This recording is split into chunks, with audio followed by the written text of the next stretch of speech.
Meta, and this is the drawing stream where I talk about everything besides the drawing itself. Tonight we're actually going to be doing drinking.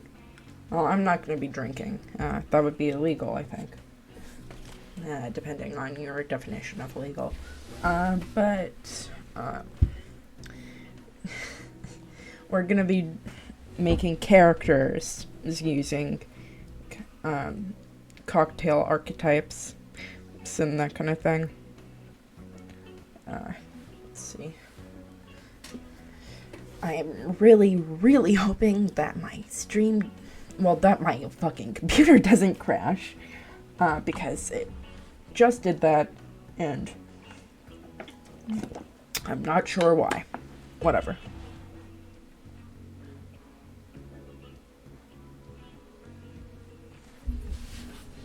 Let's see.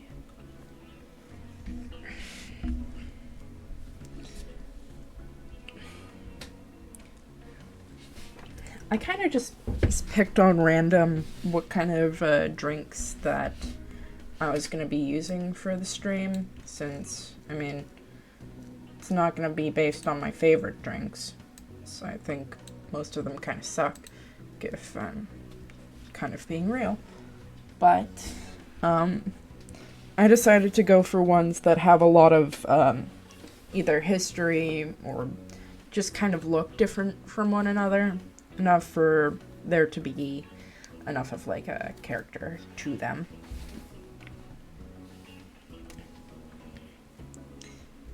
So out of all of these, I think that Tom Collins is the one that I'm gonna get the most use out of, I guess would be the word. I don't know.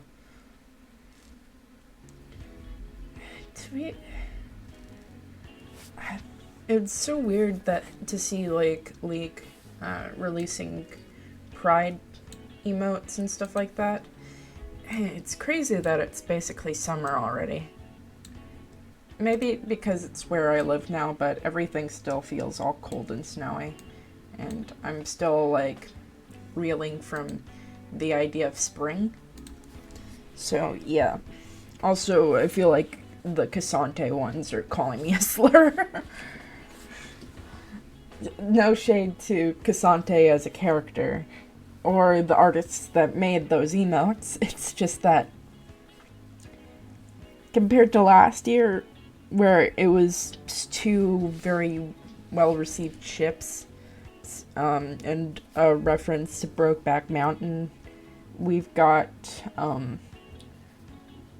Vi emote and two Cassante emotes, which, I mean, granted, that's one more than last year. But also, on the other hand, I liked the quality of the two emotes. It's better. Sometimes characters just kind of look wonky. And, I mean, you're not really supposed to spend a lot of time on it. It's an emote, but, you know,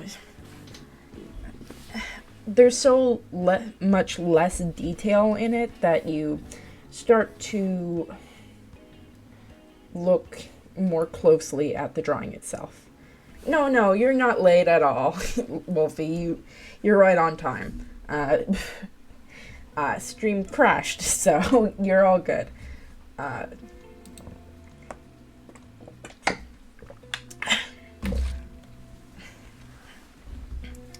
Let's see. But yeah, I'm just talking about how, you know, it's so weird how the Pride emotes are already revealed. But, I mean, like, I guess it makes sense to, like, update it in this patch rather than other ones, you know?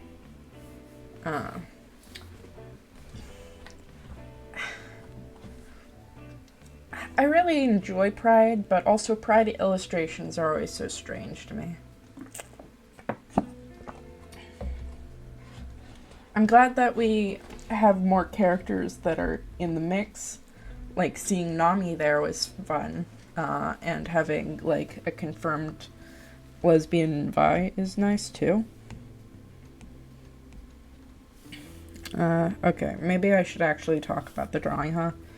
So, the three drinks I've decided to pick out for tonight are a White Russian, a Midori Sour, and a Tom Collins.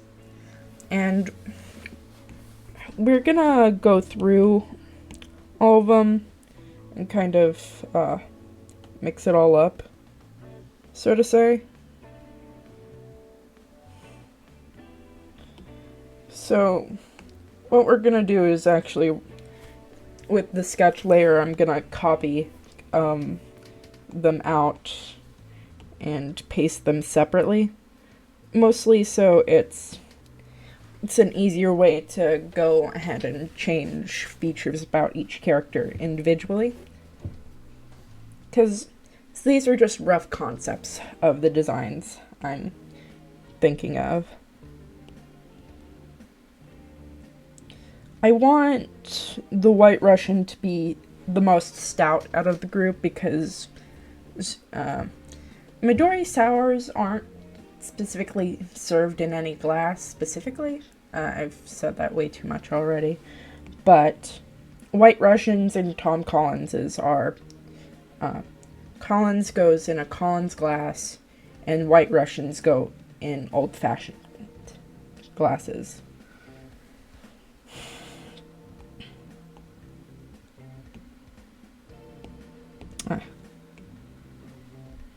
And sometimes you get stuff like that. The White Russian's kind of just based off, it's just kind of like a big, it's a whole Big Lebowski reference. I just realized why I wasn't getting things the way that I wanted them. And it's because I was on the wrong layer. Maybe I should actually talk about art advice or something on this channel more often. But, I mean, I also have, like, zero clue of what I'm doing most of the time anyhow. So...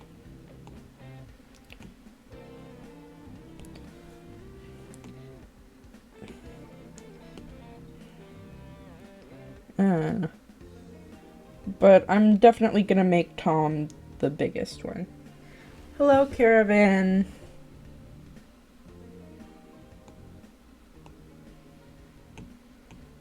Alright. Now I can play around with these guys.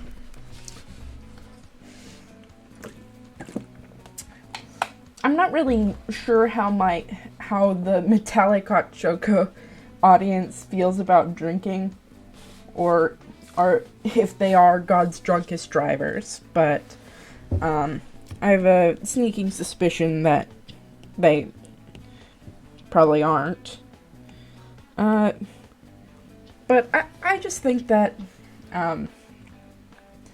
like, cocktails and just food choices in general have so much personality to them. Ugh. Nauseous. But this is kind of how I start out, like, almost every drawing, that I have, like, some idea of where to go with it. But first off, I'm just kind of determining their heights in comparison to one another.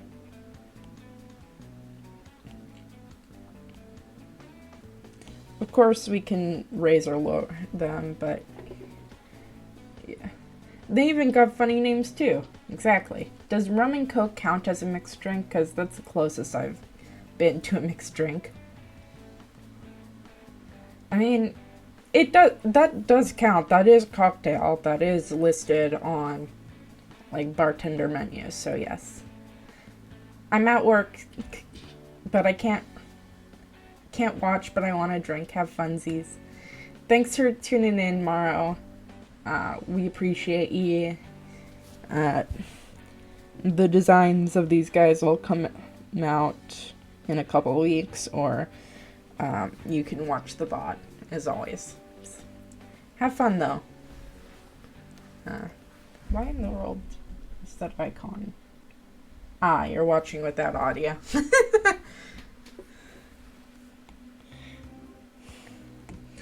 Anyway, but yes, rum and coke does count as a drink. Um, Specifically because it is a bar. You have to know how to actually make one, you know? Can't just. I mean, you pour rum and you mix coke together, but some bartenders with. If some rookie bartenders, what they'll do is they'll shake soda drinks, and that gets everywhere. So yeah, if you see like a vodka soda or a rum and coke, yeah. So it's why it's actually considered a mixed drink in the first place, because you have to actually know what the fuck you're doing. Because, I mean, basic skills, guys. It's not that hard to, you know, not shake a soda, even if there's other stuff in it. Let's see.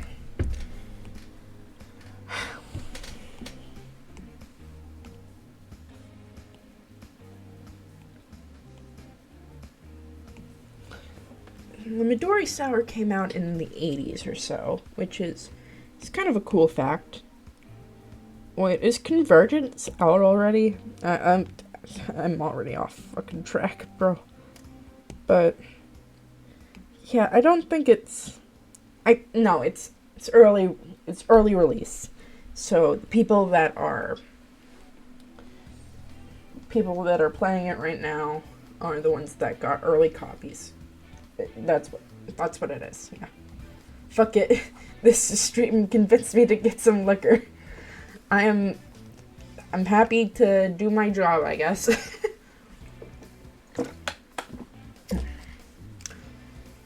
I'd say get a Tom Collins, but I mean it's just kind of better lemonade. Hello, Magnus. Also, have fun getting your alcohol, I guess. If you want to drink along to this art stream where I'm just drinking water, then yeah, go for it. We're doing well. Yeah, that's totally fair. I just get the cheapest stuff. If I drink the good stuff, I'll get a taste for it. Oh yeah, I mean, though, when it comes to certain things, like alcohol, like caffeine, I mean, if you're gonna poison your body, you probably should do it with something that is nice. That's my philosophy anyway. But if you're just if you drink all the time, then it's not economical. Hell yeah, brother. Caravan, you don't need a... Went to a therapist appointment today. The weather was hot as hell. My feet got burnt. I'm very terribly sorry. Where I used to live, you could cook eggs on the pavement. I don't know why we were let around with, so little shoes. And whatever. But, yeah.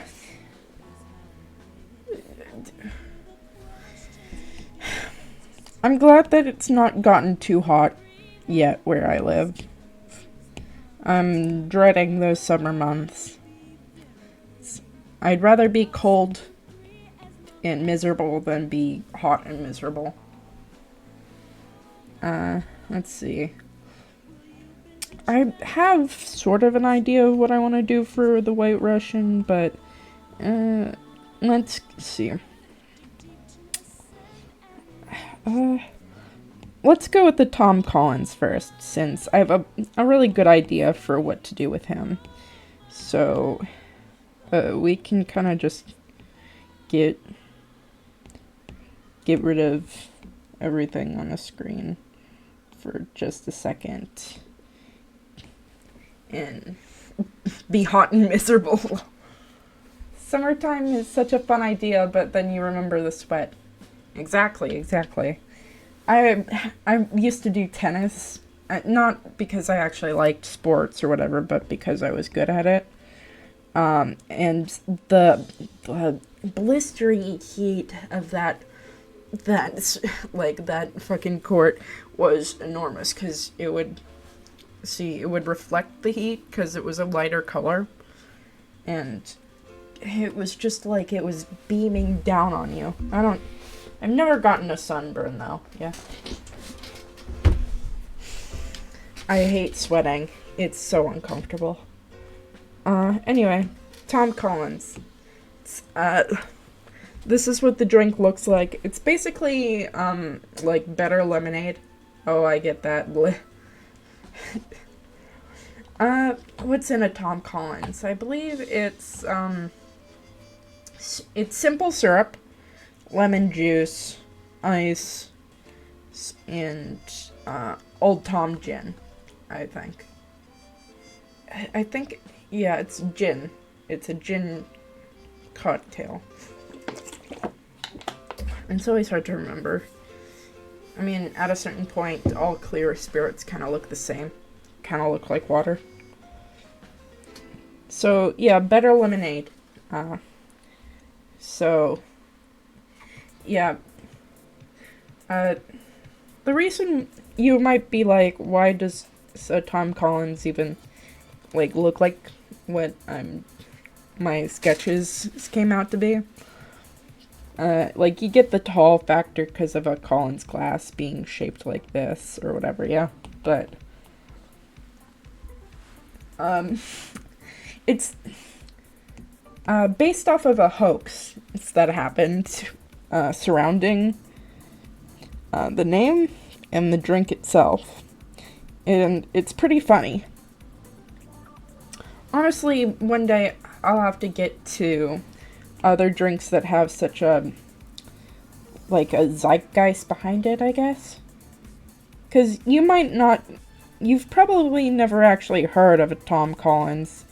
It's like, you would probably never order one. Like, you would probably order you would know what an old-fashioned is. You would know what a Negroni is. You would know what a Cosmopolitan is. But a Tom Collins, no.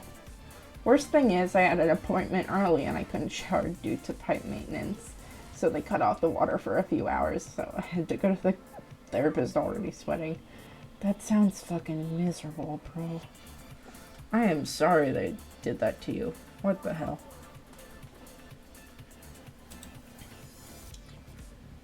Let's see. Anyway, let me go on to the hoax that happened. It happened, like, forever ago, so a lot of the details, like, there's a lot of conflicting reports about what happened, but it was basically a practical joke that kept on happening throughout the upper, East Coast or whatever. It was back, this is a really old drink. I believe this hoax specifically happened in, the 1800s or so, which is pretty fun to think about. But essentially, it would go, you would go into a bar and you would ask for,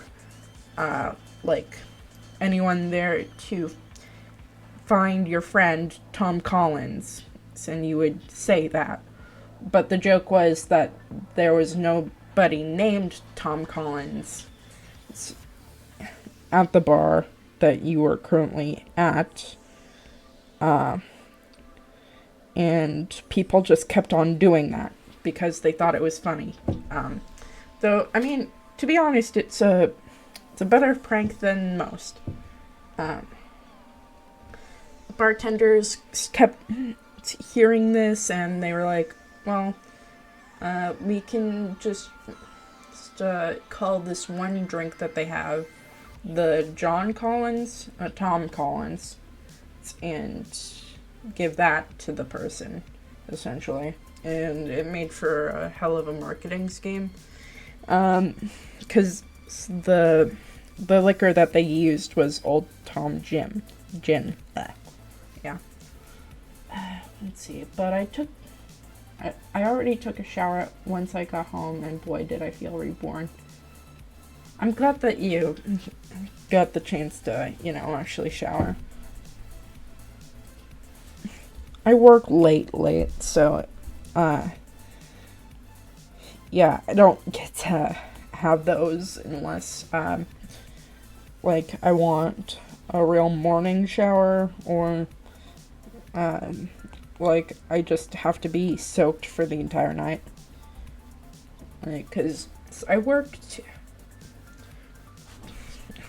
till the next day. A real graveyard shift. Anyway, that's why we've got this kind of obscured face going on.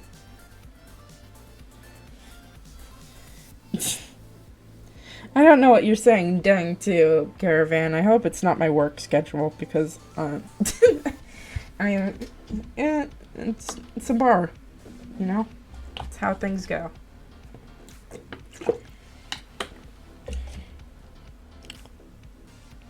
I mean, I tend to stay up that late anyhow. At least I'm being paid.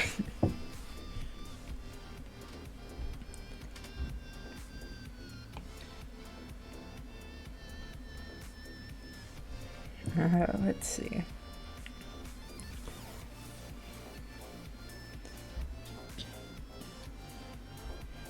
I thought that, a kind of a noir detective style character would be nice.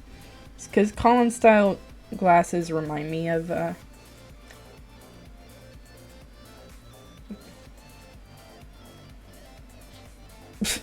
By the way, has your place ever served one of these three guys? I wouldn't know because I'm not part of bar staff. I don't, there's very rarely any reason for me to go over to the bar itself. It's kind of like its own shut off part of the room. I guess, yeah. I guess that is accurate. I'd say that actually, yeah, the White Russian character, they've probably come in a lot, actually.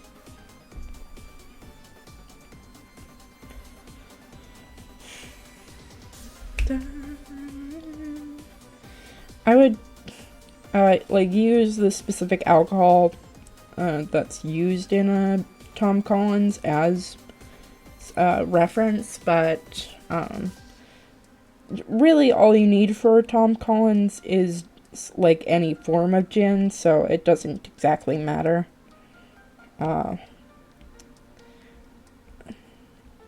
Though, legacy recipes go for specific ones, obviously.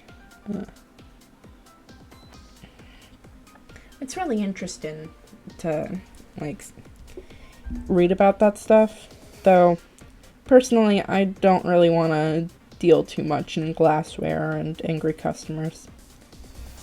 Though the drunk ones do love to play bowling for some God knows what reason.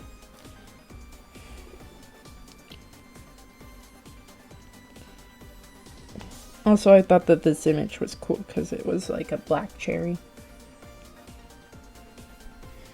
Which kind of fits with the vibes. Oh.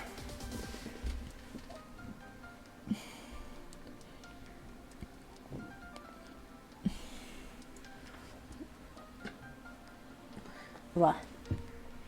Gross. Is there any... Let's see. I don't... Oh yeah, there's the new perfume gen skins or whatever, but... I think that they're cute, but they don't feature champions that I really necessarily care about. Janna, Orianna, and Riven aren't... I mean, they can be cool, it's just that in, like, the cheapified art style that they have for that line or whatever, because I think it's TFT, I can't really make any, like, actual distinguishing features about their, what's it called, costuming, or what they look like, or really what the theme is. I think it's kind of like, if you took Star Guardians and Cafe Cuties and mixed them together, which honestly is pretty cool.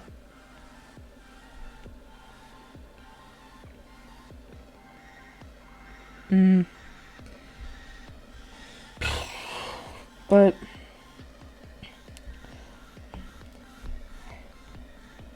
what's it? Oh, the Rel Midscope came out today. I don't know. I don't play Rel, but I'm hoping that it, like, helps her,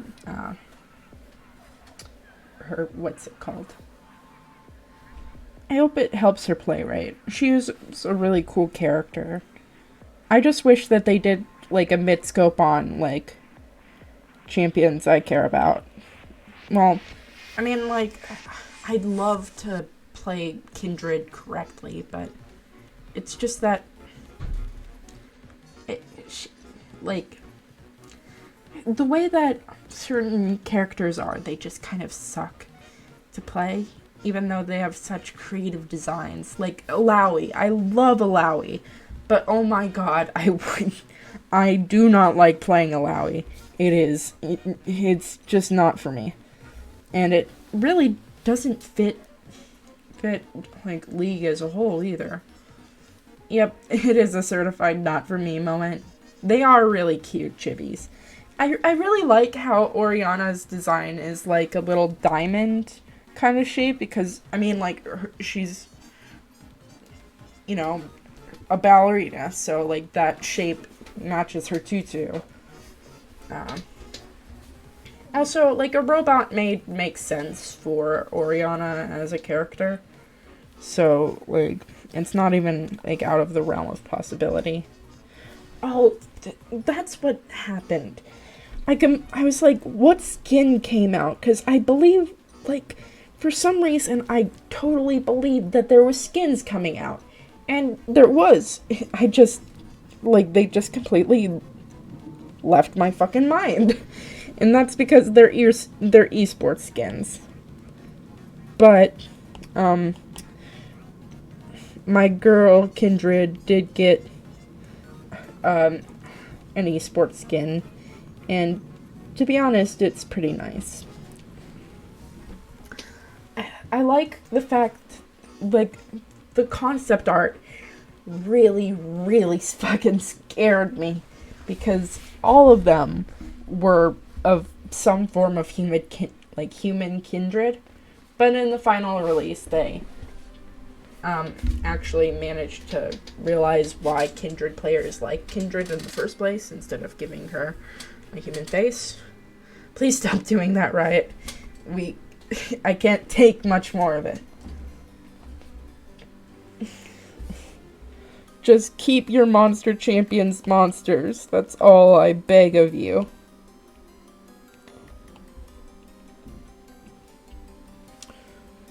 But yeah, like the way that, like, Wolf is transformed into an alligator-like dragon is nice. So the particle effects are whatever. I don't really care about esports skins, but I'm happy that they are starting to look better. Though I feel like the last two that we've gotten are related to dragons in some way. Is it because the same team won? Or I wouldn't know. I really wouldn't. I know Aatrox got a skin, and at first I was like, ooh, his sword looks really cool, but I realized that it was his wings mixed with his sword. So I thought that the sword kind of looked like a mix between, like, a hatchet. I thought this is what his sword looked like, essentially.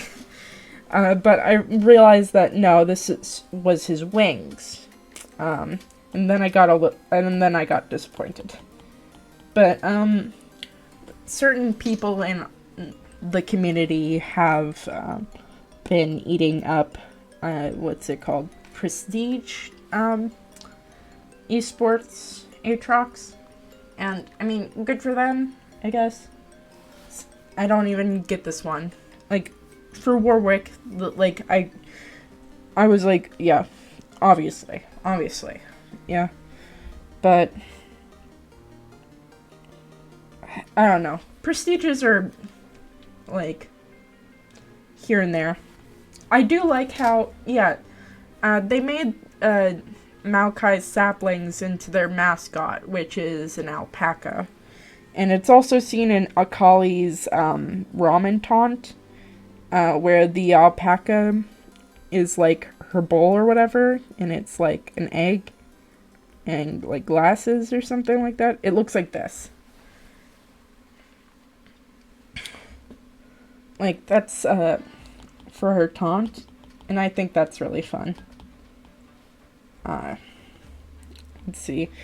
They also appear on Caitlyn's Yordle Snapchaps, and that works too. Let's see.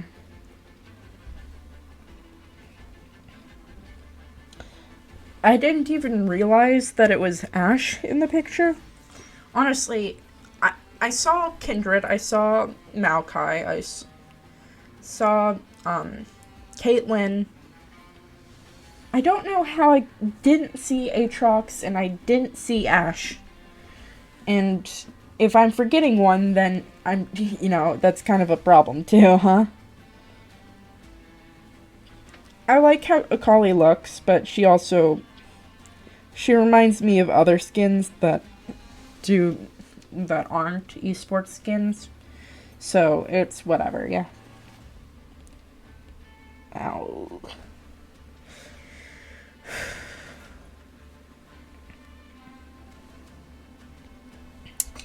I'm gonna BRB real quick. Well, it depends on how good I'm feeling, but yeah. It's his skin, but I'm still sad that he chose Ash over Heimer. Yeah, that is a big letdown. Though I do like how Ash's bow looks, because I think it's nice.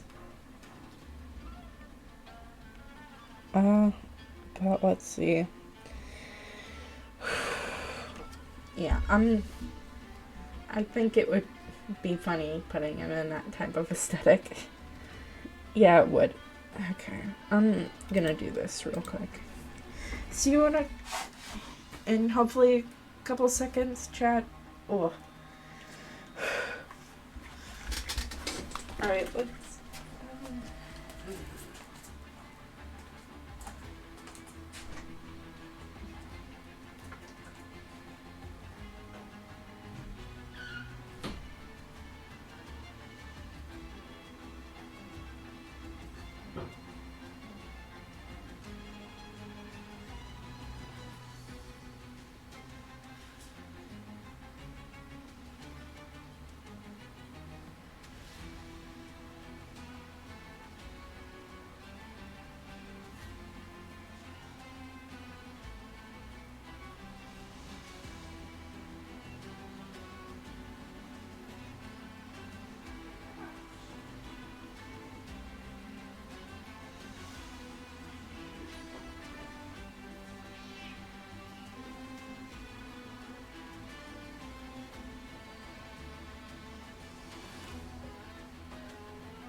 Okay.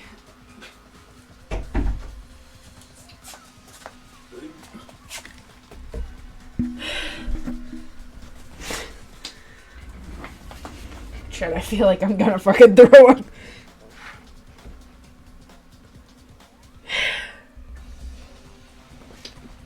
Whatever. Underline slopper. Okay.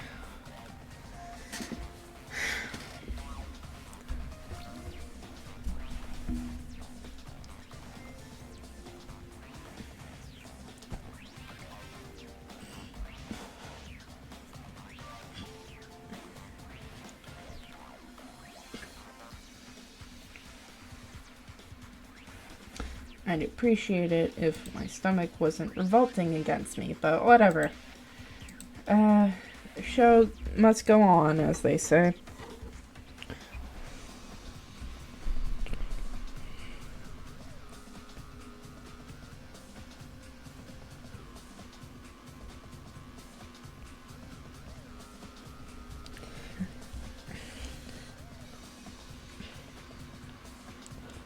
This is called hiding the hand, so I don't have to fucking draw it.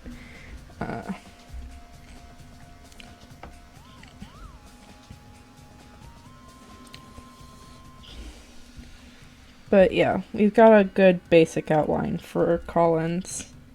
So we can determine how much of his face can be dark at later date. I guess maybe Midori Sour would be next. I have more to say about him. However.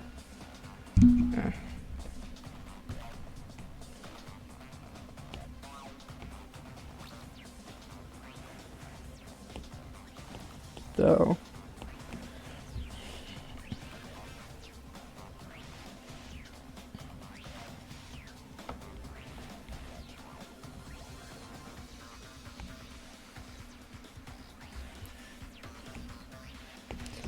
Thomas Collison.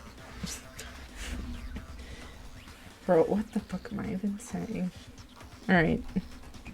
Midori Sours are fun drinks. They're real, colorful, yeah? Actually, I should probably get my references up on a different layer.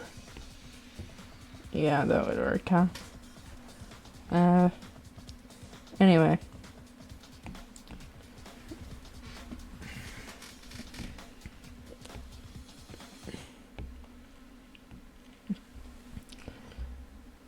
They're from the 80s, all that kind of stuff. They make Zach out of that stuff. You think that... I mean, Zach could be melon flavored. We don't know. I don't think that you should eat Zach, for the record. Considering that even if he was melon liquor flavored, he would probably still, you know... I mean, you would still get bits of Zahn's sump in your teeth. And... I don't think that's good for anyone.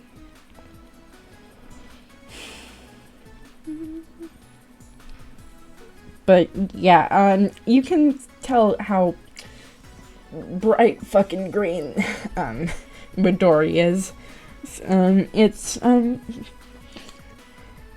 It's Japanese melon flavored as well as cantaloupe flavored. What's it called? Not bitter melon. It has rock melon. That's what Japanese melon is referred to. So, for people that aren't in the know, our watermelon flavor and Japanese melon flavor are very distinctive in how they taste. And yeah, that's why this isn't watermelon flavored, but it is melon flavored. Though, anyone that drinks Midori straight is a fucking lunatic. It's why it's mixed with other things. And, Midori Sours is what it says on the tin. It's Midori mixed with sweet and sour mix. So, there's not really much to it. Midori came out in the 1980s, so quite a bit, like quite a whiles away from our other options. And I think the story is something to do with the salaryman having, like, what's it called?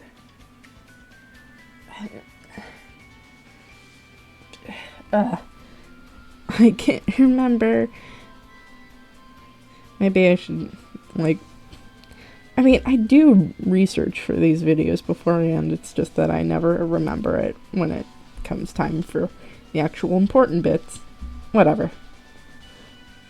It's something, the drink was produced when people are like, wait, this is like way too like sweet to drink by itself. So they added a bit of that. So that's why the release of Midori came with the release of Midori Sour as a concept, because, you know, it's just so sweet that it couldn't be taken straight. And it is of explicitly Japanese origin, which is, it's different from I mean, there's a lot of cocktails out there, so it's interesting to note that this one like came over like that or whatever. And Midori just means green. But I mean, like, the green drink is just kind of haunting the fucking screen, honestly. I'm scared. And I guess the reason why they didn't make Dragon, like, the esports Heimerdinger is because they already have, like, a dragon-themed Heimerdinger. Which is probably why we didn't get Lulu in that previous one.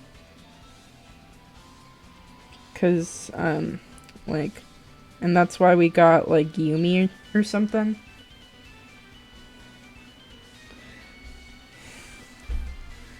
I'm not sure. It's all dependent on the players and stuff like that.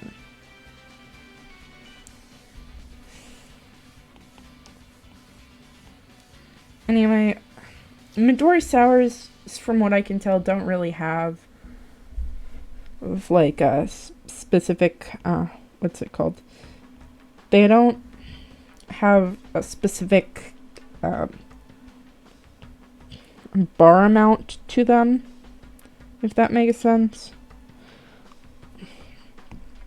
Like for guidebooks, I mean, there are recipes for this, but there isn't specific guides for Midori, or like how much Midori to how much sour mix. It's just dependent on the person, and it depends on, and it's why we don't actually get ourselves the signature glass that it comes in either. Like in this right here, it's in an old-fashioned glass here, but it could also go in. It could go in a martini glass. It can go in a margarita glass. It doesn't really matter. It doesn't affect the taste at all, because sour mix and Midori aren't specifically needed to aerate. Oh wait, that's what's also in a Tom Collins. There's soda water in a Tom Collins. But yeah, it is pretty interesting to know stuff like that, but yeah. It's why, certain things you don't need, specific measurements for, or, like, to make the perfect drink of it. You don't need a specific level of things, so that's why I'm giving him a more, like, sort of casual feel to him. He's just here to party. He's just here to have a good time. And goddamn, is he ever going to have a good time. I really like how their branding is, though. I might do that on his... I'm thinking of giving him, like, a tie somewhere on him.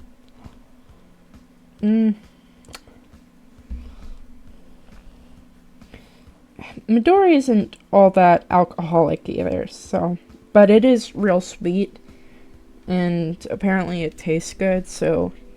It's... There... Like, when it comes to drinks that are sweet, the main thing is that you have to watch out for them. Though, maybe at some point we can revisit it, and we can go over Long Island iced teas. Because, goddamn, are those just absolute... They are monsters. I don't understand how they're even sanctioned, quite frankly. But, you know, it's neither here nor there. And alcoholics are gonna do whatever the fuck they want. What's it called? Jungle Juice. That's, one that you just kind of don't want to ever get involved with. I mean, it's a classic for a reason. But the reason why, like, no bar's gonna serve it is because it's frankly illegal. It's just a bunch of alcohol and a bunch of sugar and a bunch more alcohol mixed into whatever is the biggest serving container they can find. And goddamn, is it something.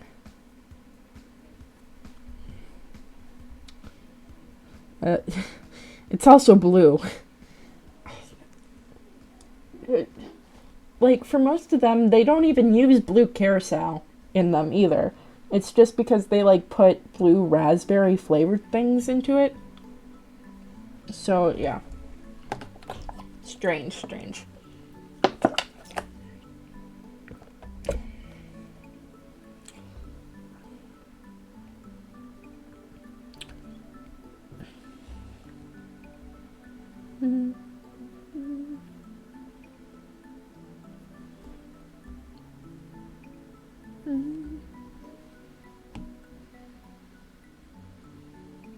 Alright.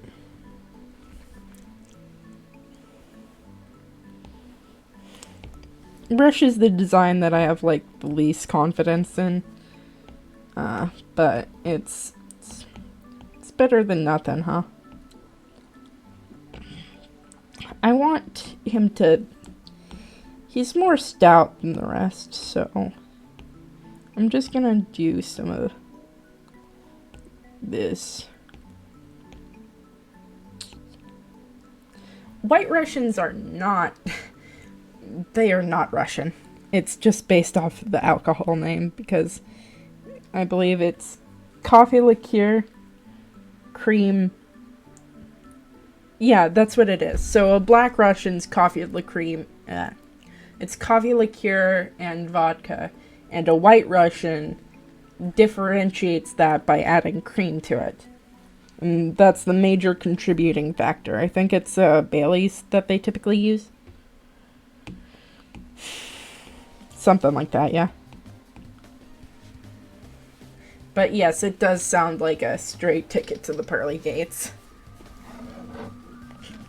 But, hell, you know...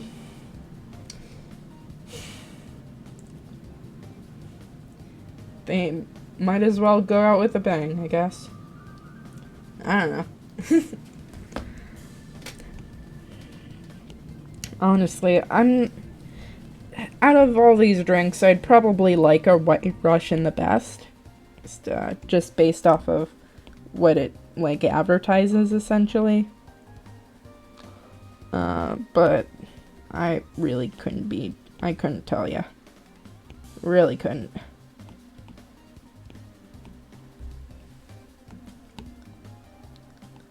I like this face better. Mm-hmm.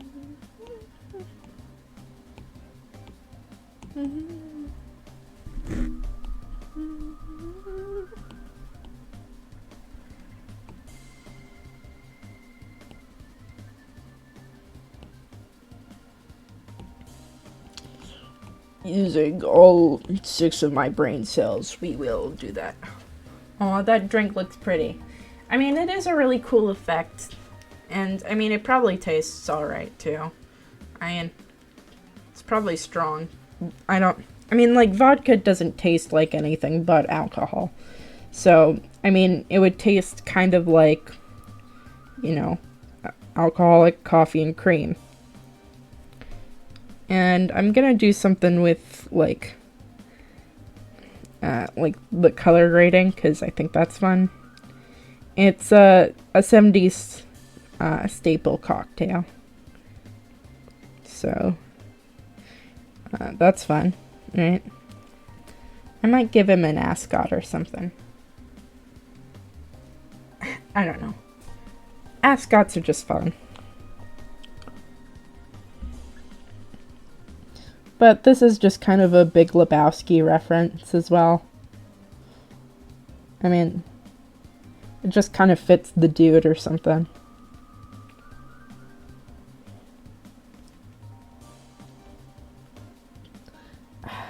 But I'm not too sure. How do you feel? Wally approves. I mean, like, ascots are just kind of fucking sick, bro. What's it? How do you feel about the? How do you feel about the Pride emotes that have released? Have you seen them? I mean, they haven't released to the major public, but they're around. I like Vi's.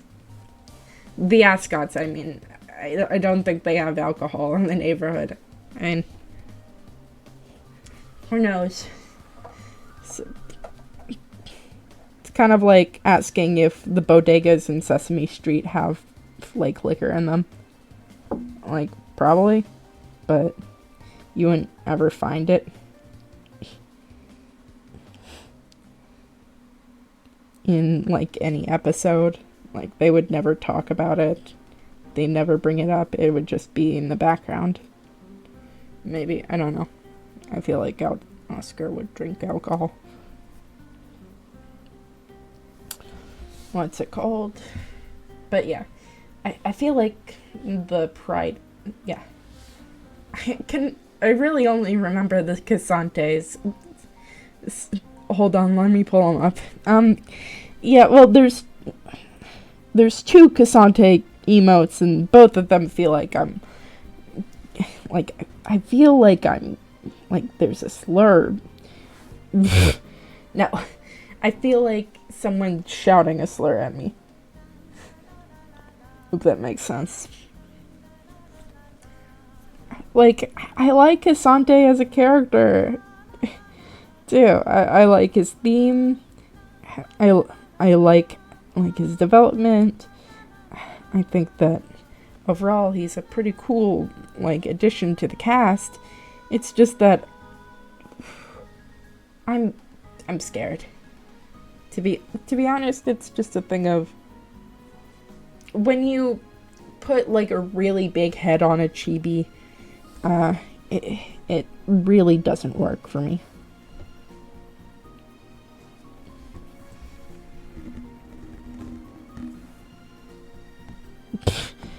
Goofy expression.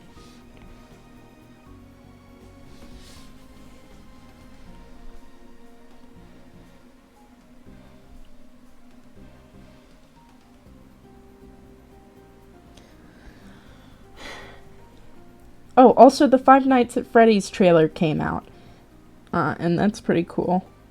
I really like the fact that they went for, like, a VCR kind of styled look, since, like, the first few games took place in the 80s, like, late 90s or so. So, I feel like that was I feel like it was a good move on that part. Yeah, just Casante is super top heavy, so a lot of the poses that come with voguing might not fit 100% well. Yeah. They're... He's trying to do them... What's it called? A death drop? I think that's what what he was trying to go for. But really, for like, you have to be specific with Chibi Cassante. I feel like maybe a way for like a Cassante Chibi to work is something like this.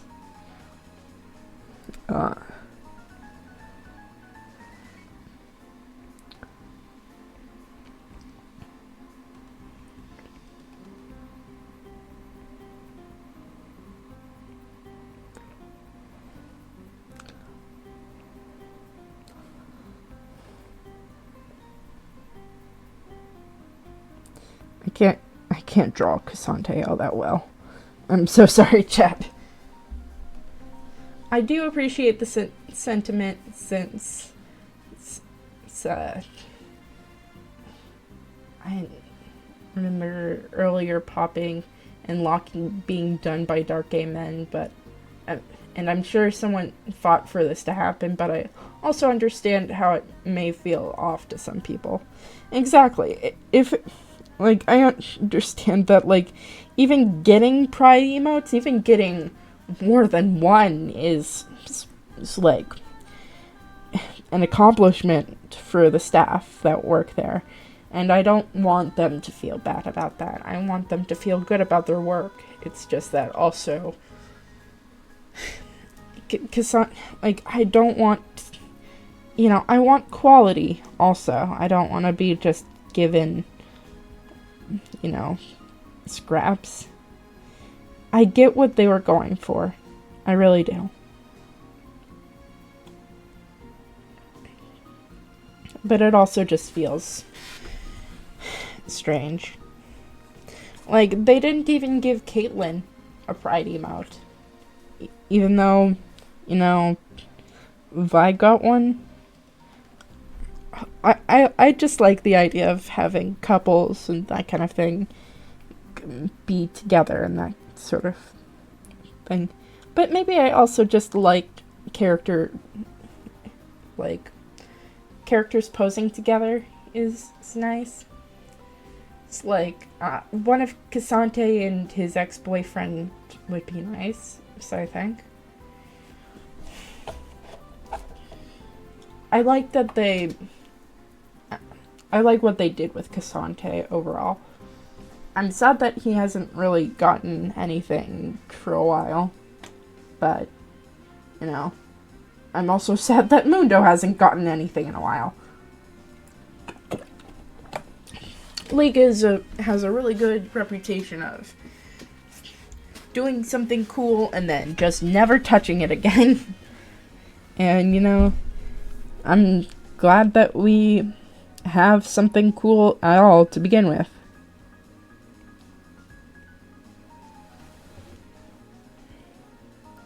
It's kind of like, the whole, like, I'm so glad that League of Legends is going towards that direction and that kind of thing. Amen.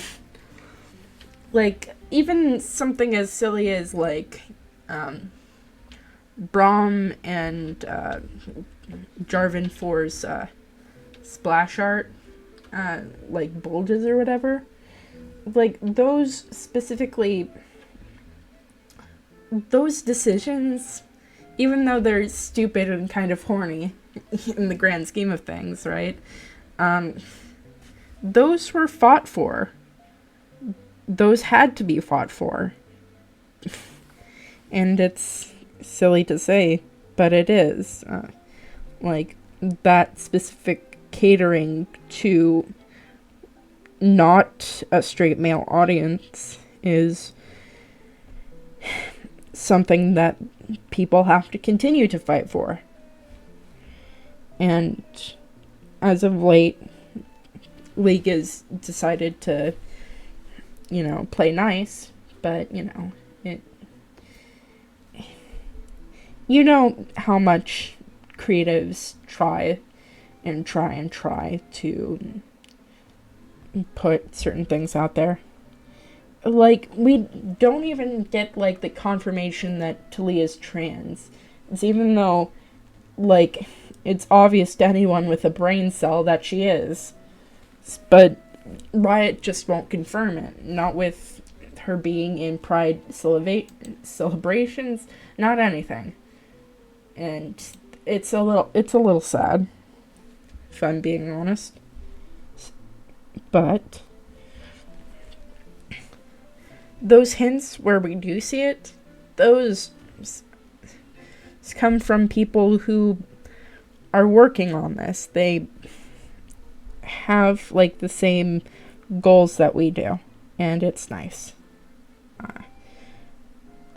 Like, the fact that we even got Nami, even though she's not really considered to be a traditionally marketable gay figure within the League of Legends community.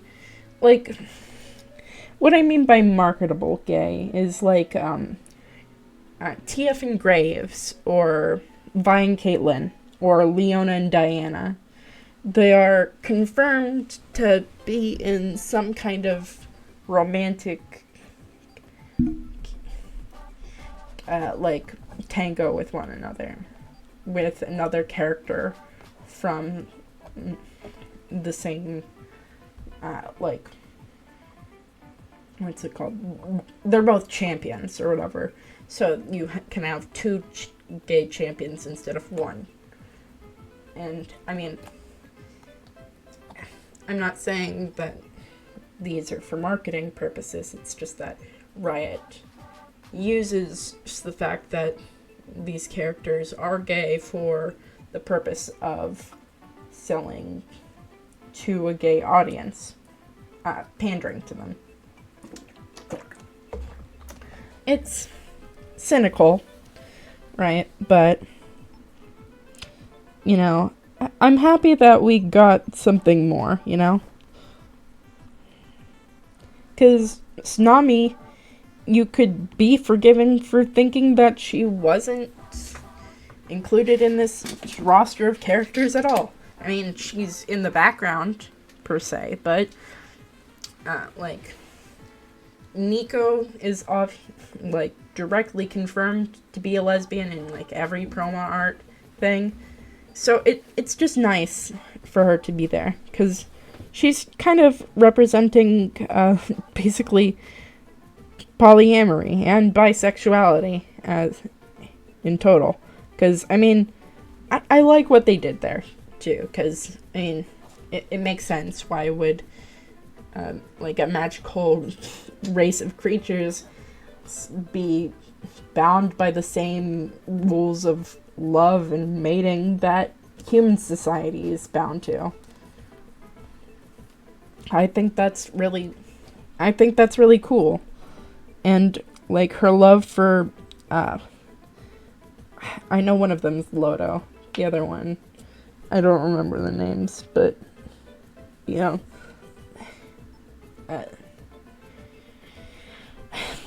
I really like their story quite a bit. I wish that Nami got more, right? But I'm happy with what she does get.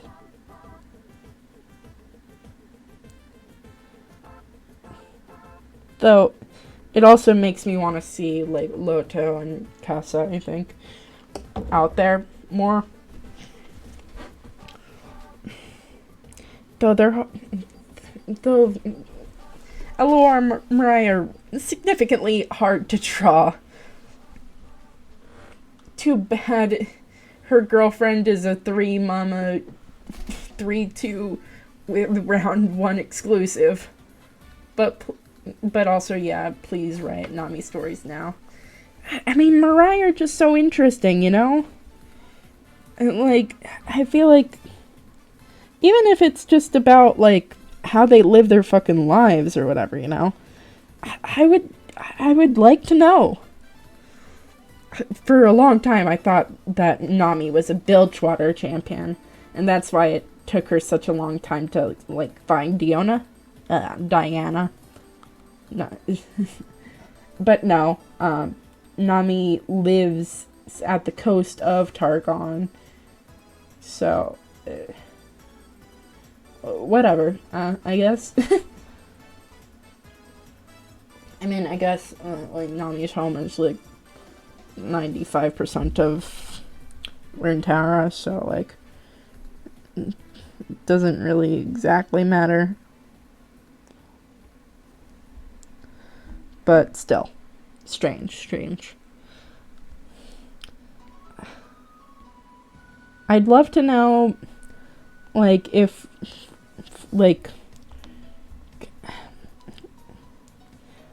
what's going on with the whole ruination thing. I'd love to know about, like, the sunken city.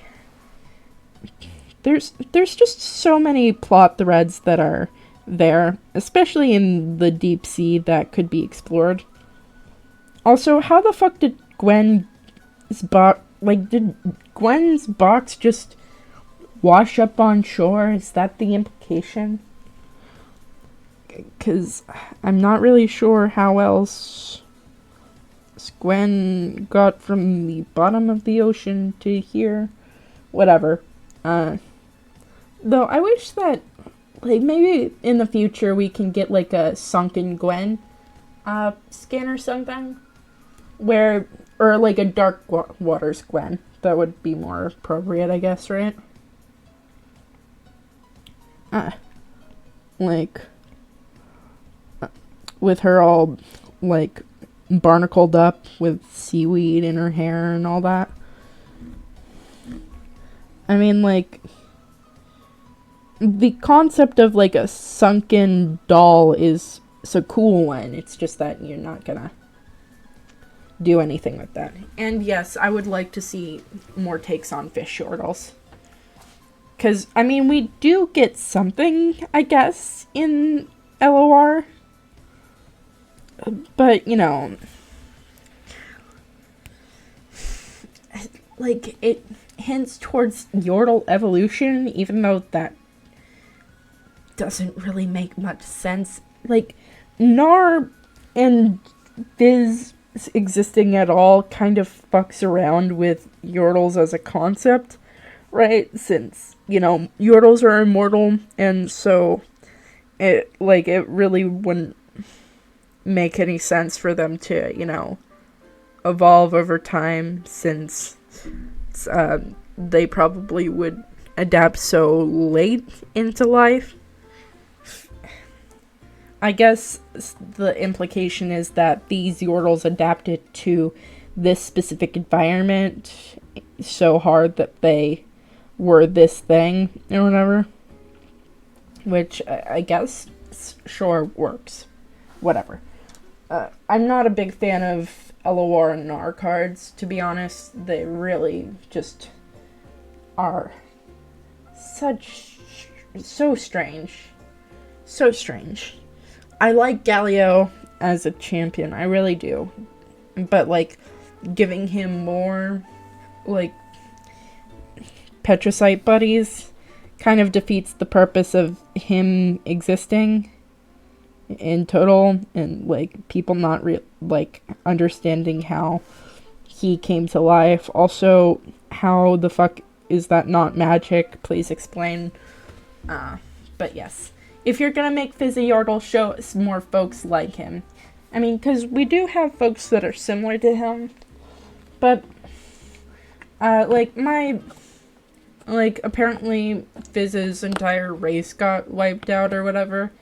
But they decided that it was lame if he was just a random sea creature. So they were like, yeah, he's a Yordle. Which, the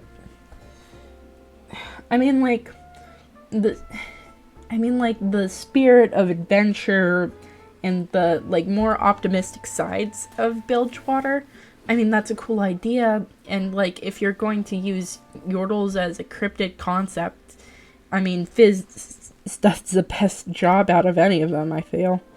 But it's still just strange. It really is. It's just strange. I love Fizz. I love Fizz so fucking much, though. I love the way that Uh, I mean, Bilgewater just does such an amazing job with, like, all its characters, to be quite honest with you, until they fuck it up in Ruin King. But Fizz wasn't in that, and I don't have to think about Pike and Misfortune getting ruined right now. Well, Pike didn't... Well, he wasn't ruined, but, you know, he was ruined. That's a fucking stupid-ass joke. Shoutouts to all the real ones out there. But, like, the Tales of Bilgewater audio dramas, I highly recommend those to anyone that, like, hasn't already watched those. I mean, they came at the beginning of Pike's release, and they go over stuff like like Tom Kench and Nautilus and the like, and it's just a really good, like, what's it called, adventure. Like, it's a really nice experience throughout the, like, horrors of Bilgewater and what it's like to live there, essentially. And, like, the idea of, like, yeah, Fizz would be kind of fucking creepy if you were to, like, meet him, essentially. So, yeah. I think it's really cool. Though, you know.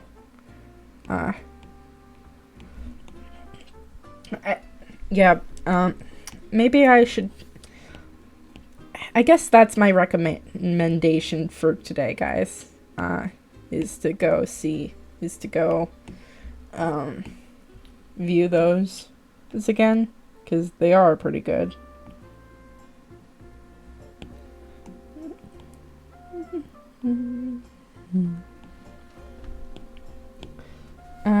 But also, what do you mean rim shot?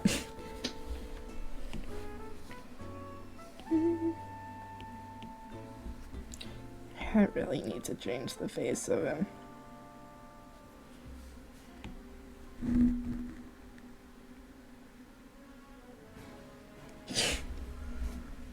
Seriously, more Runeterra audio dramas would be swag. Exactly. I'd love to, like, have ones of, like, specific regions every once in a while, you know? I feel like that could be real fun.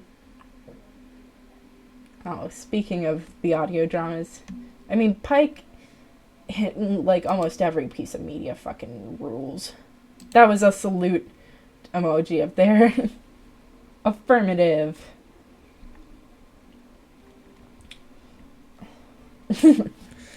Thanks for cluing me in, because I would not have gotten that, to be quite fair.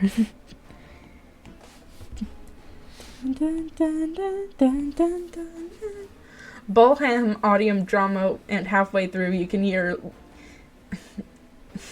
Vhagar laughing that swag in the distance, far away in the distance. I was like, that swag, what the fuck does that mean? Okay, sure, I'll read that. But yeah, as long as Vhagar is voiced with his voice actor in Legends of Runeterra, it's all good. That's all I want. Other than that, I'm good. Also, hello, Golden. I don't know if you were here before, but welcome. Technically, I think for Wild Rift or something, they had, like, a storyteller talk about Vhagar or whatever. And I thought that was pretty fun. I really should draw the storyteller at some point in the future. I think she's a lovely little lady. Well, she's not real little, I guess. Just, not like a certain artist, but neither here nor there, I think. Yeah.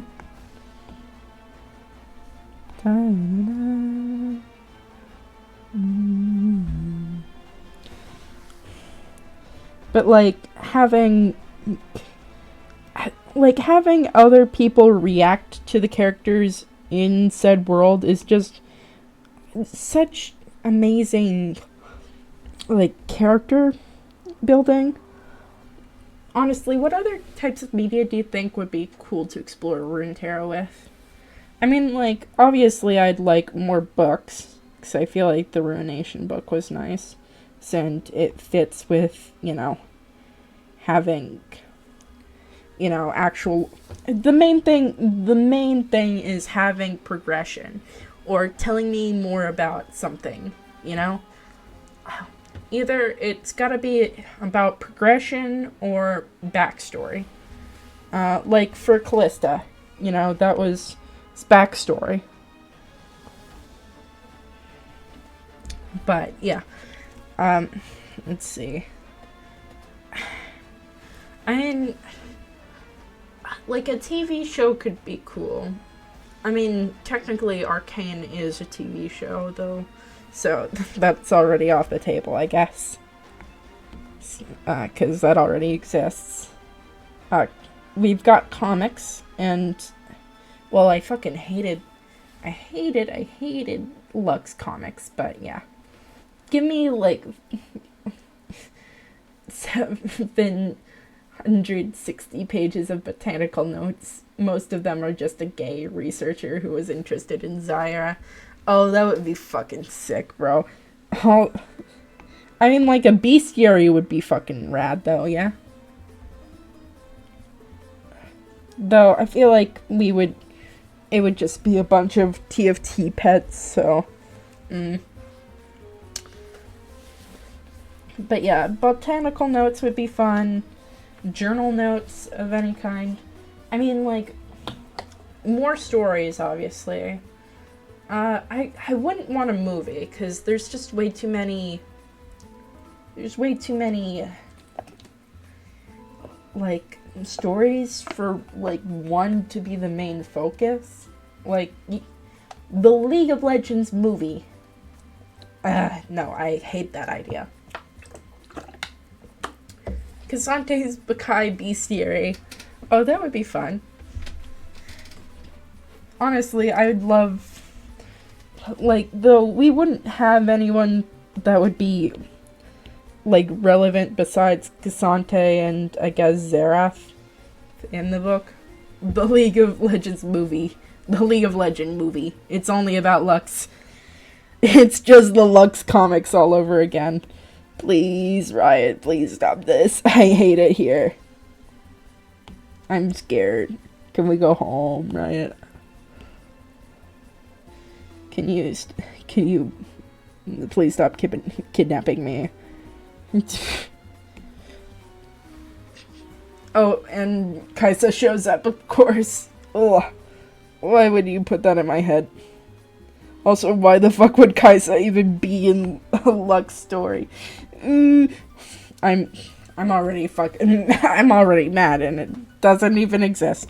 But I know Riot would pull some shit like that, and I would hate it. But, we have to count our blessings, folks. We've got to count our blessings. At least we aren't Overwatch fans. I've never been an Overwatch fan, but goddamn do I feel bad for what's going on over there.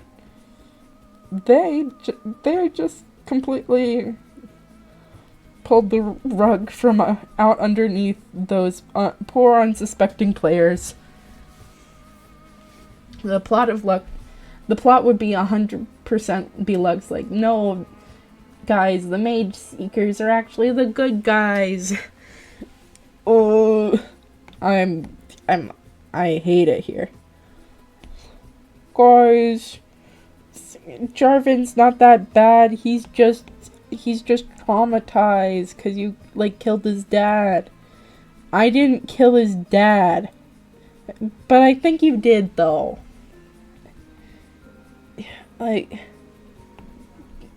Didn't your brother's girlfriend kill the king?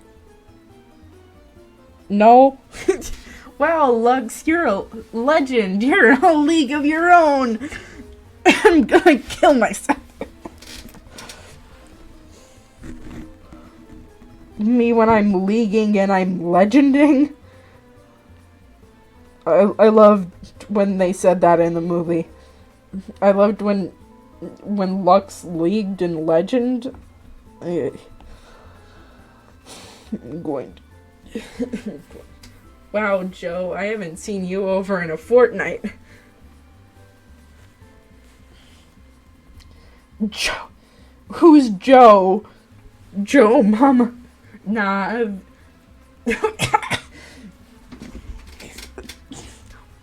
Wow, Joe, I haven't seen you over in a fortnight. Nah, I've been playing Overwatch. Later, beater. How do I can't do a good Joe. Why have you done this to me? Beater. I like Overwatch. No, I can't do it. Curse the lack of testosterone or something. A beater. A beater. I love Fortnite, beater.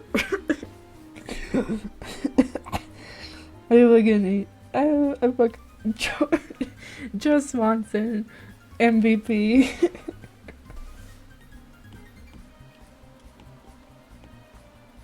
Most valued player.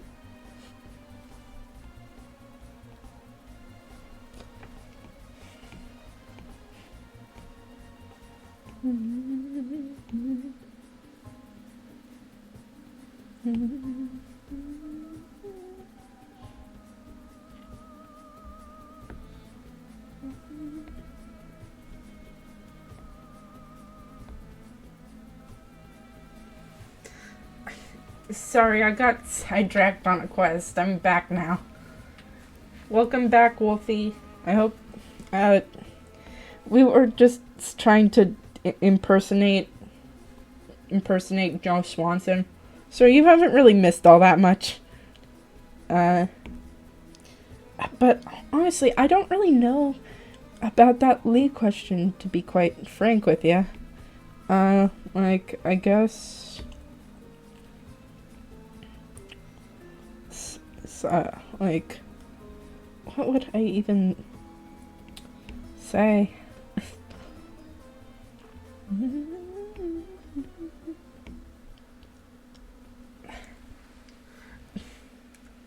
The Yordle Squire said this. Sorry, I got sidetracked on a quest. Peppy is doing her best, alright? She's going out on an adventure. And she's just... I think the main thing is, like, not a League of Legends movie.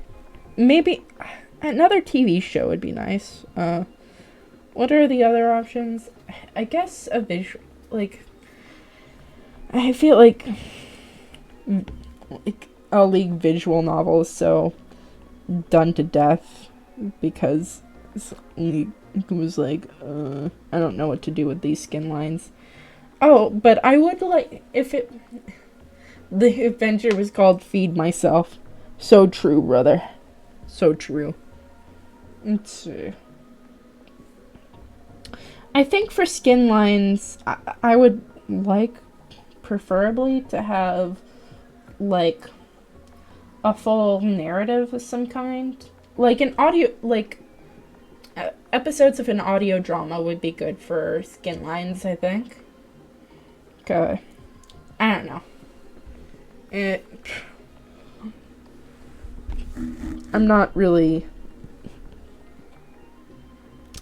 I'm not very decisive, I feel. I mean, I am, but... what's it called?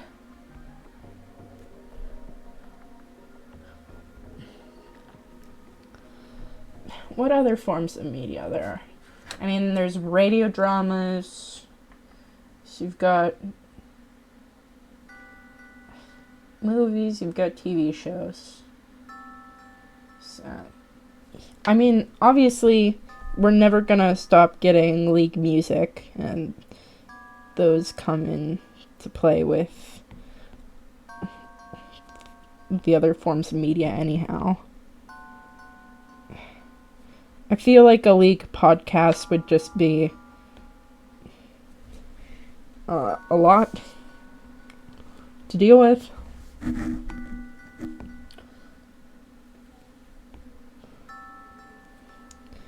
I mean, new games are nice. It would be cool to have one of those solo journaling RPGs. Or if you wanted something less open-ended, interactive fiction games. Those would be nice. I mean, like, I really liked what the Rune King game did in terms of, like, really... They just put you in Bilgewater, and they were like, okay, this is Bilgewater. And you were like, okay. And you could fish to your heart's content. I mean, technically, you were supposed to complete the, like, main objective of the game, technically, but you could just also fish. And eat food with your friends, and fight monsters. Until that cutscene came. And that was fun.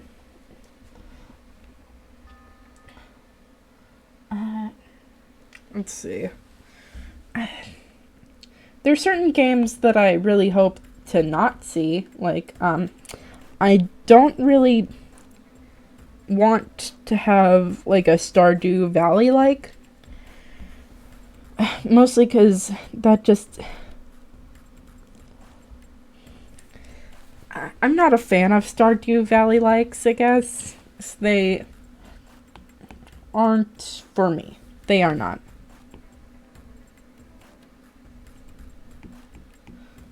I feel like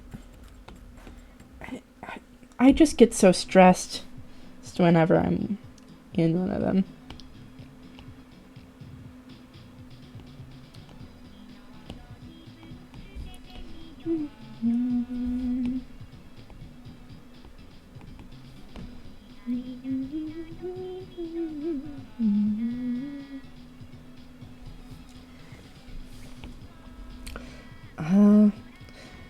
I don't think I'd also...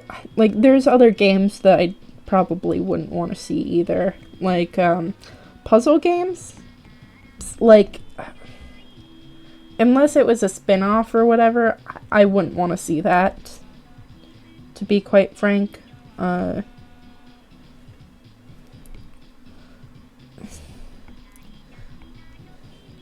But there's certain games that I would like to see, obviously. But it's hard to really articulate, I guess. Like, I think that, like, a Bayonetta sort of, like, that kind of 3D movement aspect, like, would be fun with, like, Annie or something. Someone that has a lot of, like, firepower to them, where it would be fun to just beat up a bunch of goons. So, someone that's not, like, the politically sneaky kind, I guess, would be, the kind of character that I'd be looking for in one of those kind of beat-em-up games.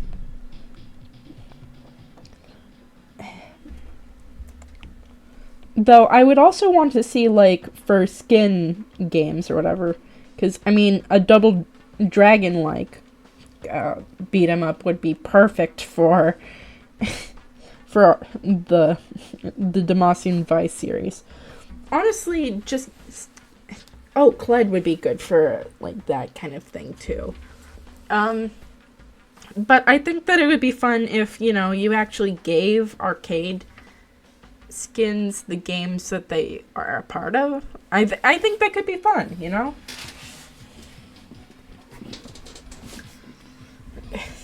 this being, of course, though, like, the catch would be that these characters could come back in other games and that kind of thing too, because I wouldn't want to waste like Vagar on a skin one game.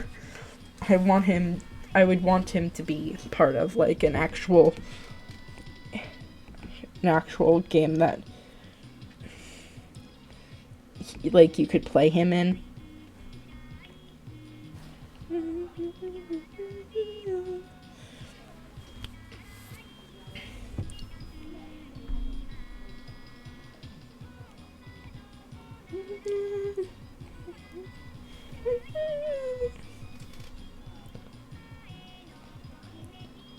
Right now, this guy looks very high. But let's see. What kind of game do you think that, like, Vagar would fit well? Because the thing is, right, like, he's so, like, kind of broken as a character, I guess. It's that it's kind of hard to fit, like, him in correctly. Like, he'd almost be like a weapon you collect or whatever, which is funny to say.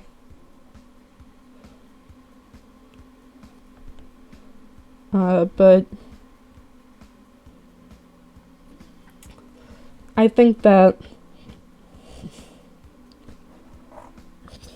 it would be fun to like have him and Senna like go through challenges together, and like Senna is like, I have to do this myself, and Vagar's like, okay, but then when things get bad, he's like, nah. But it's really hard. Also, like, there's a bunch of games that I think could work well. Though I think that like certain characters would fit certain games much better. Like, I think that Heimerdinger would honestly fit puzzle games or like a point and click game. But also, Heimerdinger's so saturated in terms of like yordles, and it feels bad. TBH, Vagar would be hype as a mid to late game Fire Emblem like strategy game. I'd throw out Dungeon Builder, maybe unlocking new features is recruiting more people for Vagar. I feel like this is like you're just asking for Cult of the Lamb, and I mean, fair enough. I mean, like, the idea of like having it be like, I think it would be fun if it was like a like Roller Coaster Tycoon, but everyone somehow loves what you're doing, even though you're trying. Like, I think that a good idea for a game, like a Vagar game, is games where you're trying to be as evil as possible. So, like, The Sims or Roller Coaster Tycoon, where, like, the main appeal isn't actually the finances or managing anything, but it's trying to kill as many people as possible on your rides. I think that actually fits pretty well with his general like demeanor, even though like the joke is that when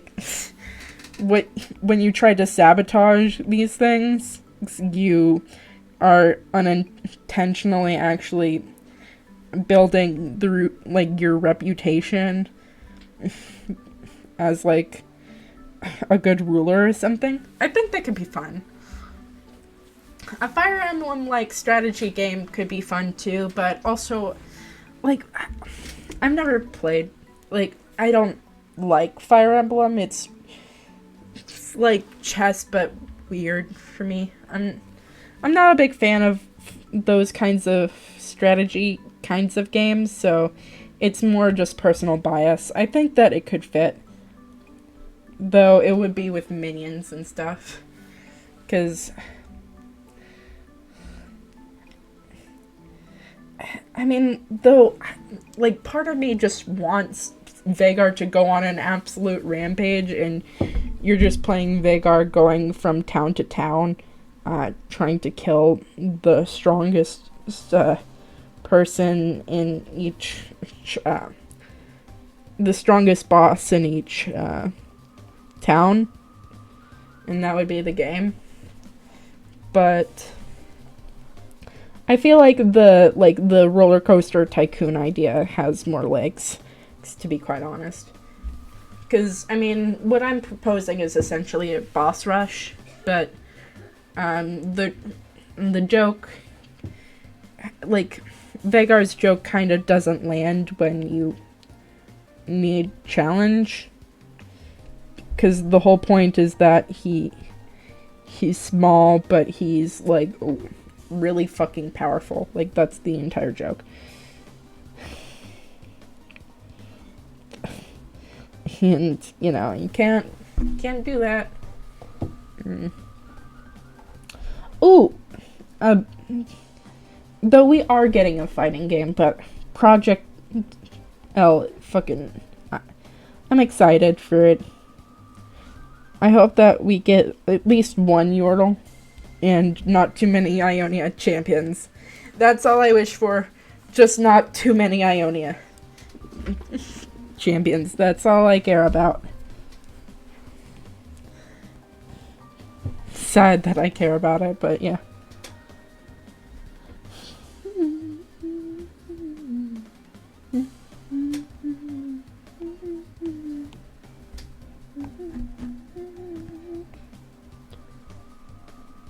Mm-hmm.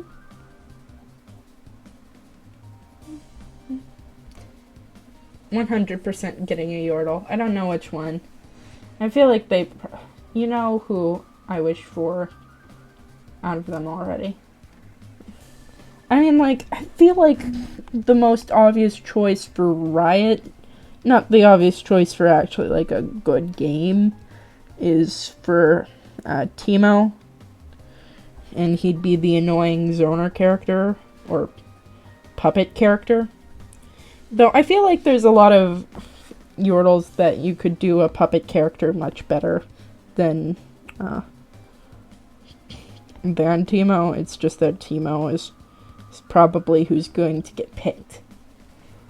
I'm really in love with the style for L already. I'm fascinated enough with how Art System did for Guilty Gear Strive. Guilty Gear Strive just kind of fucking rules. It's gorgeous. I have zero clue what's going on at any given second. I don't know who these characters are, but goddamn do they look good.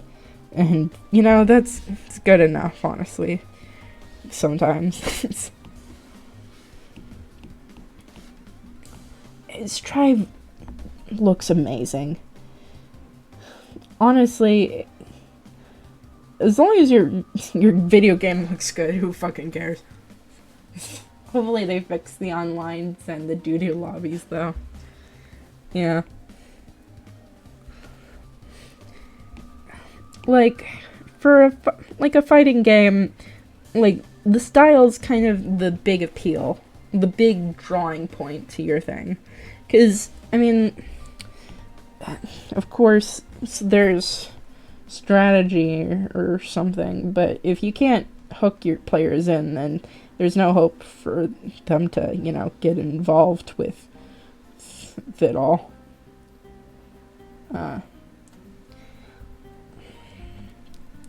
Like, I think that Street Fighter kind of is boring in terms of visuals.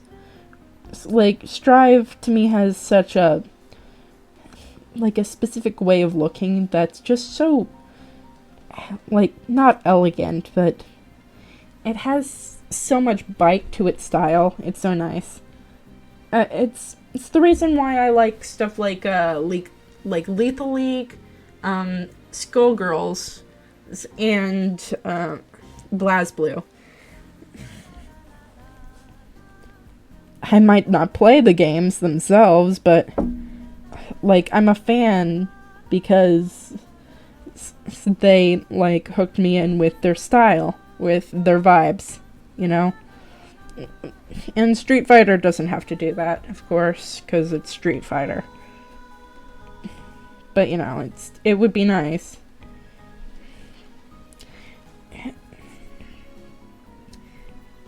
What's the other one that does it too?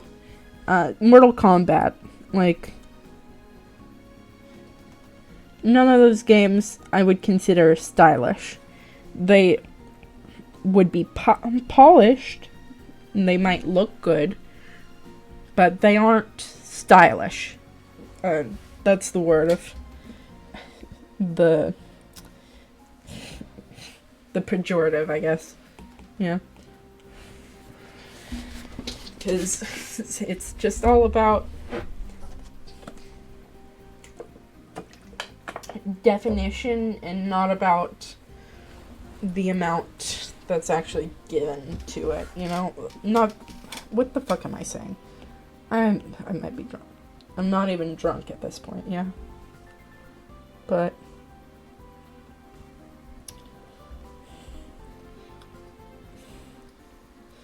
style often means that games will live on way past its expiration date, essentially.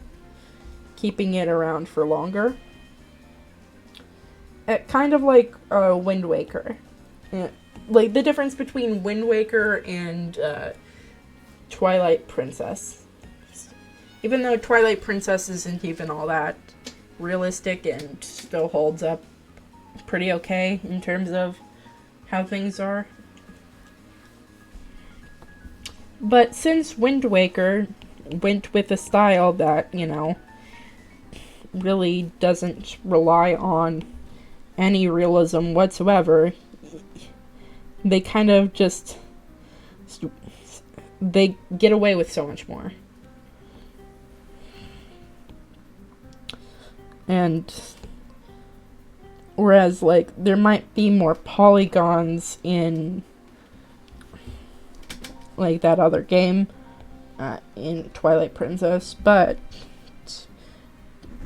when you, like, look at those two games side by side and ask someone, they'll most likely tell you that Wind Waker looks better. And it's because of its stylization. Same with Team Fortress 2, actually. It's why it's held up for such a long time, even though it's been, like, what? I think it's been, like, 9 years since it came out. Which is insane to think about, if I'm being real. But, yeah. Like, going purposely for stylization in the long term gives it a certain level of immortality, I guess, is the right word. And I mean, all video games are stylized to some degree, because it's not reality, it's video games. It's obviously. But like, the fact that, like, the Team Fortress 2 Scout still looks good, and, like, you compare it to some other models, you understand the reason why it looks good. Like, it's why Fortnite and other games of its caliber, or whatever, started to stylize on their own. Though, to me, their stylization comes off very plasticky. Like, something you make action figures with. And that might be the idea, right? But to me, specifically, it's not appealing. And that's just all I have to say about it, I guess. Like, Overwatch has such a, like, That's it. It's got such a clean sort of aesthetic to it.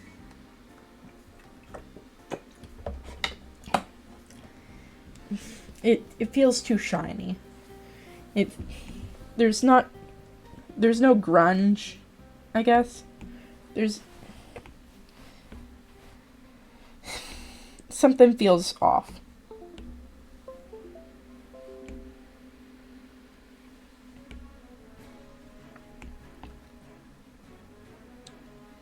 And I don't really even know what feels off, to be quite exact. And it might just because, like, I like Overwatch designs too. Like, that's not the problem either. It's just the fact that, like, the way that you stylize stuff can really make or break something. I don't know. I'll have to look real hard at the characters and what I like about them specifically to get, like, an accurate opinion on them all, I guess. But I feel like it's a sense of, like,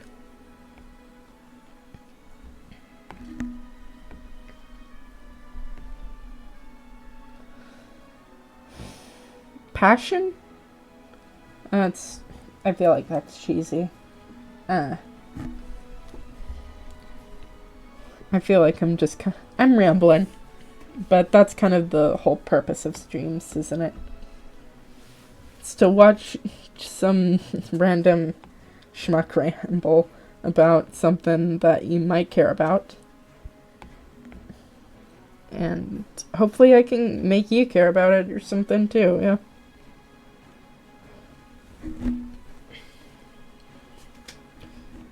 Well, I'm not doing a fantastic job, I know.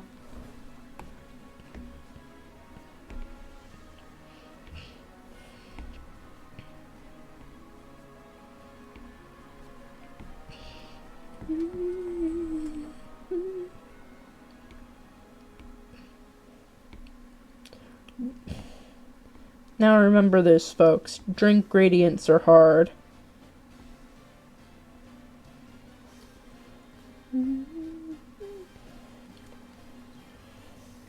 Yeah, man, you articulated yourself pretty well on this. Thanks. I feel like I'm driving off the fucking track. But yeah, maybe it's because I've got more in-depth feelings. It's just that I'm giving you the best idea of how I can explain it to you in my mind, I guess. Yeah.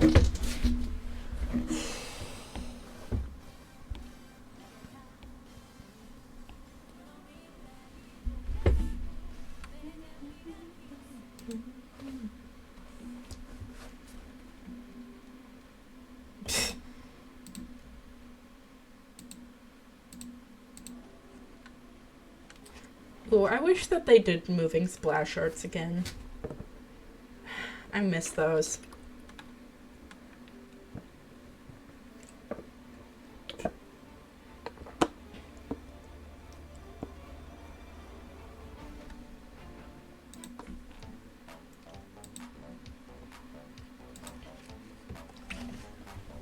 Let's see.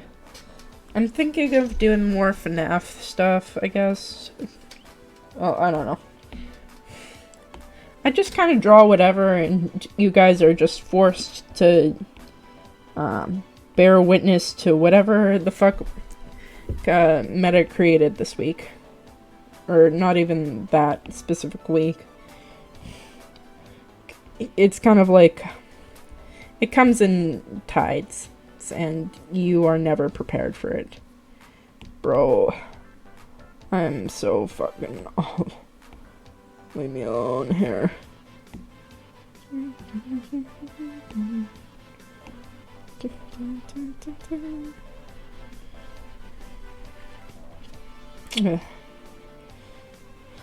Boy, I love Gradient. I love Gradient. That just wasn't looking how I wanted it to.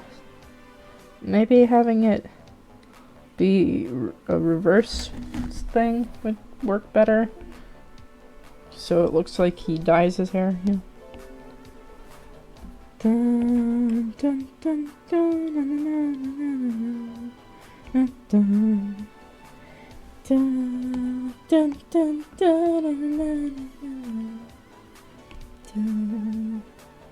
dun, dun, dun, dun.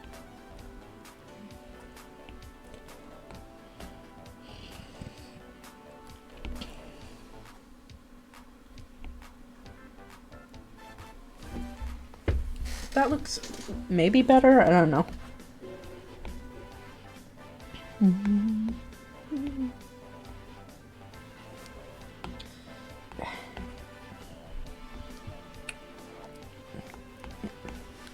It's always trouble somewhere. But whatever. Oh my god.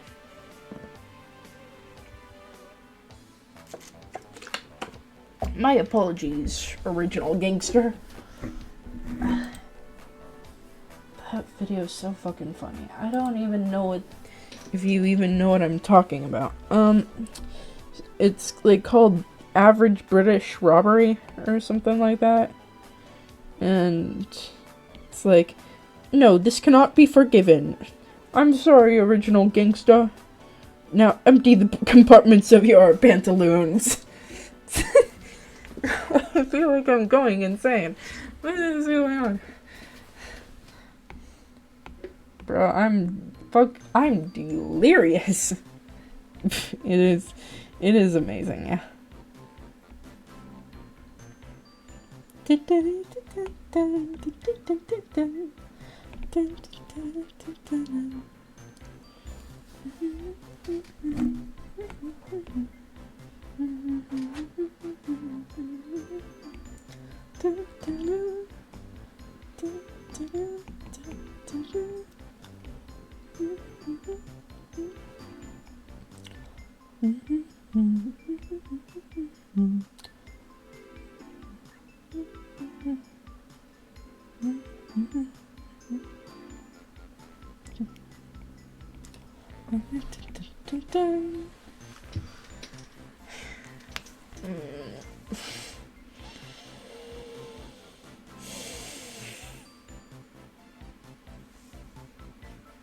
I think why I've been thinking about FNAF so much is because of that trailer.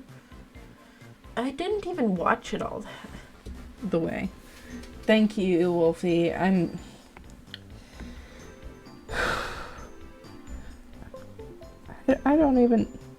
not even doing anything that hard. I'm just going through it right now. I don't know. Sometimes you just get into the stage of art where you're just not sure if anything's working correctly. But it's nice just to have people to chat to.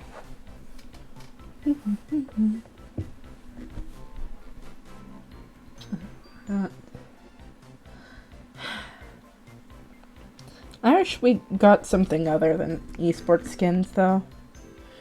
It's not like I can talk to you guys about, like, what's it called? Yeah. I don't know about art, but I make prosthetics and I feel that. I mean, I feel like it comes with anything in the creative process. So even if you don't really think it's all that creative either. I think it's just more of a symptom of working, even if you're doing it yourself and all that. I guess it's what people call, like, burning out or something. But I'm built different. Fuck burnout. I don't care. Leave me alone.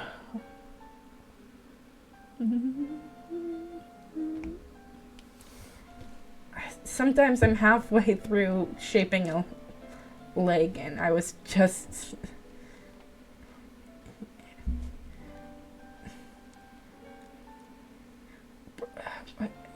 Sometimes I'm halfway through shaping a leg and I just was to trash it.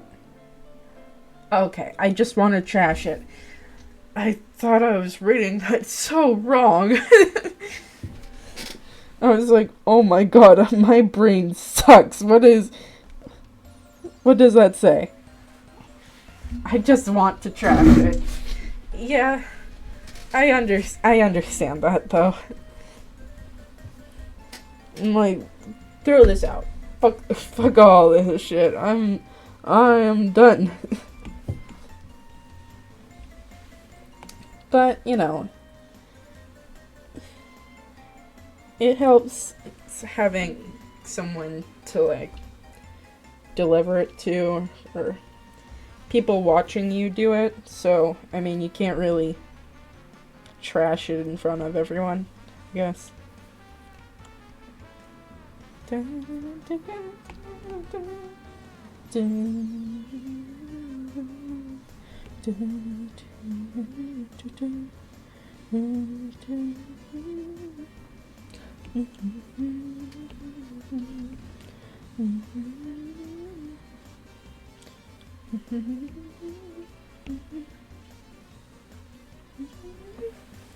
creative process is so fun, but so agonizing sometimes. I mean, that's kind of the whole deal with it, yeah? It's fun, but goddamn, do you ever want to scream whenever something that doesn't happen in your head just kind of fucks everything up, and you're like, why did... You can't do that to me. Me may return late, or need to head out because of lip pain. No problem, Golden. Have a nice time. If you don't return, then have a good rest of your week, man. God damn it. I understand. I haven't been feeling too well myself either. Ow. I'm sorry for all them headphone users.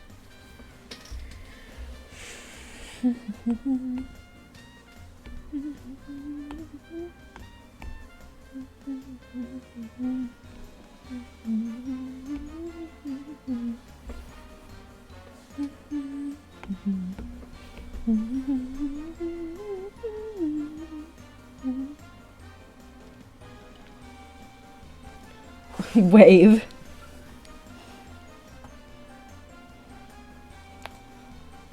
I am so fucking brain dead, bro. I think it's looking better.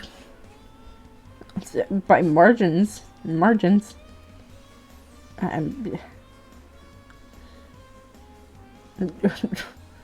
Oh.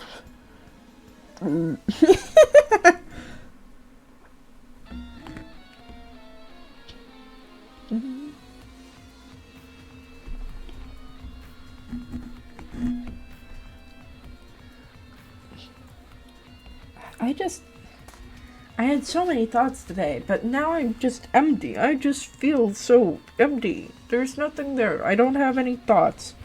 Nothing original. So I'm just I'm so out.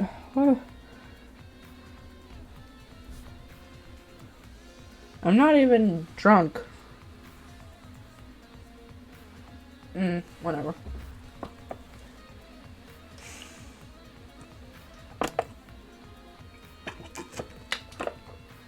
Am I getting sick? Maybe.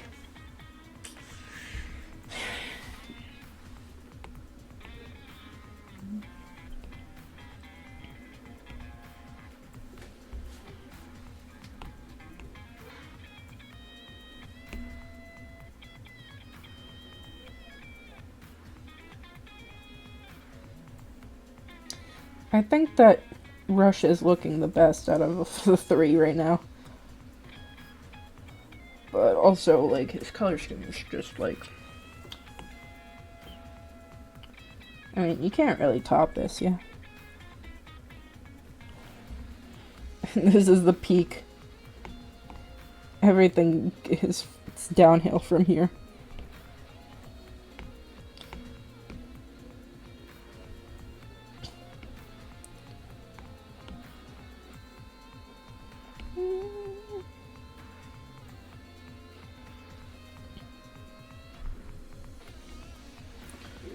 But yeah, on the whatever side this is, that's the cocktail I'm referencing.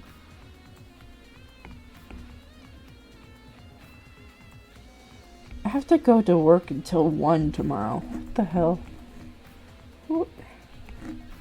I don't even like. I mean, I like my coworkers, but that's not the same thing. Whatever.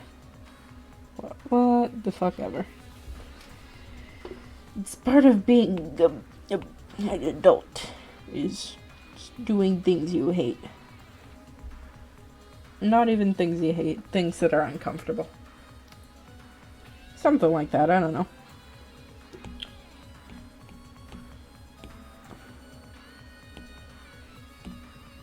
It's so saturated.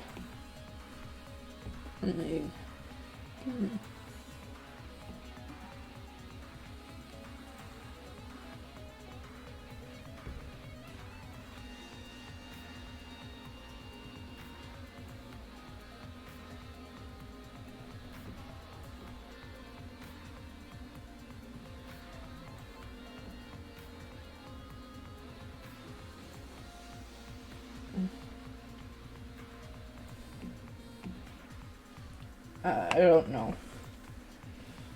Maybe it looks better.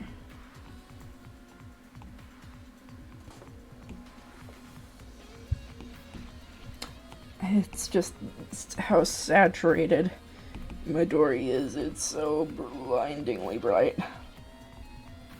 Please. I'm scared. I don't even know why I'm talking like this. I'm not that bad. Whatever. I would show you guys some more fish doorbell, but I don't know if the fishes are gonna be biting tonight, chat.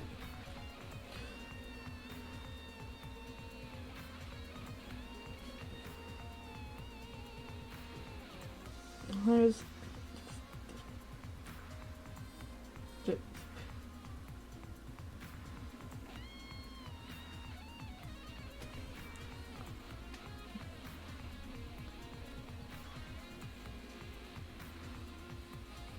Why is someone's stuffed animal being held for ransom? Huh.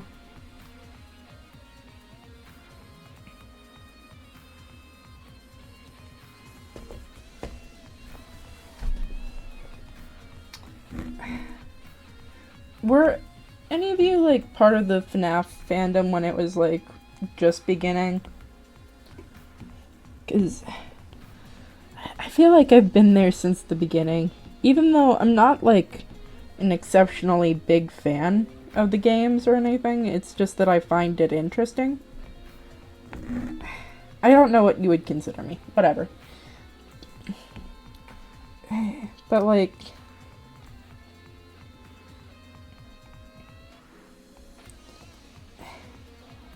It's so weird that, like, that moment just, like... in childhood just kind of passes, yeah. Also, what the fuck were we even doing? Like, we really shouldn't have been watching Let's Plays, but we were. Because that's what we grew up on. I remember, I remember Matt Pat's first theory video. Yeah, FNAF is this giant thing now. I remember when it was so small. And it's crazy to see, like, I'm so happy to see it get a movie. Like, that's amazing.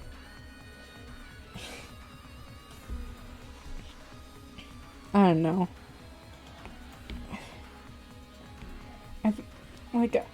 I wasn't that big of a part of it, I guess, in the grand scheme of it all. But, like,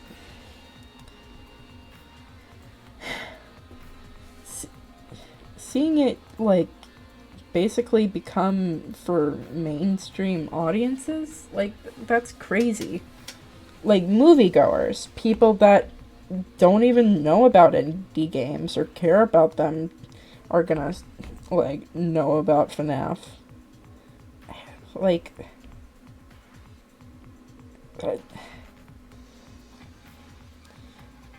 and of course we're gonna have a bunch of lore fights or something about it. And I think that'll be interesting. It'll be better than whatever the fuck book fights we're having right now.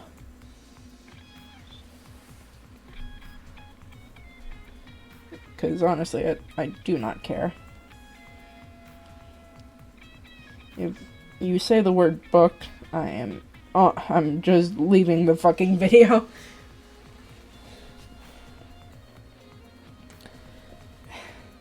It's like new wave Goosebumps. Get out of here.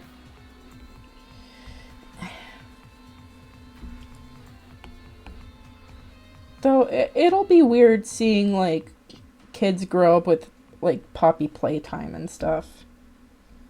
I mean, like, Poppy is a good game, I guess. It's polished. It's a very polished game. But the kids that are like, ooh yeah, I like Hello Neighbor. I am sorry for those kids. I am sorry for those kids. I'm just sorry for them.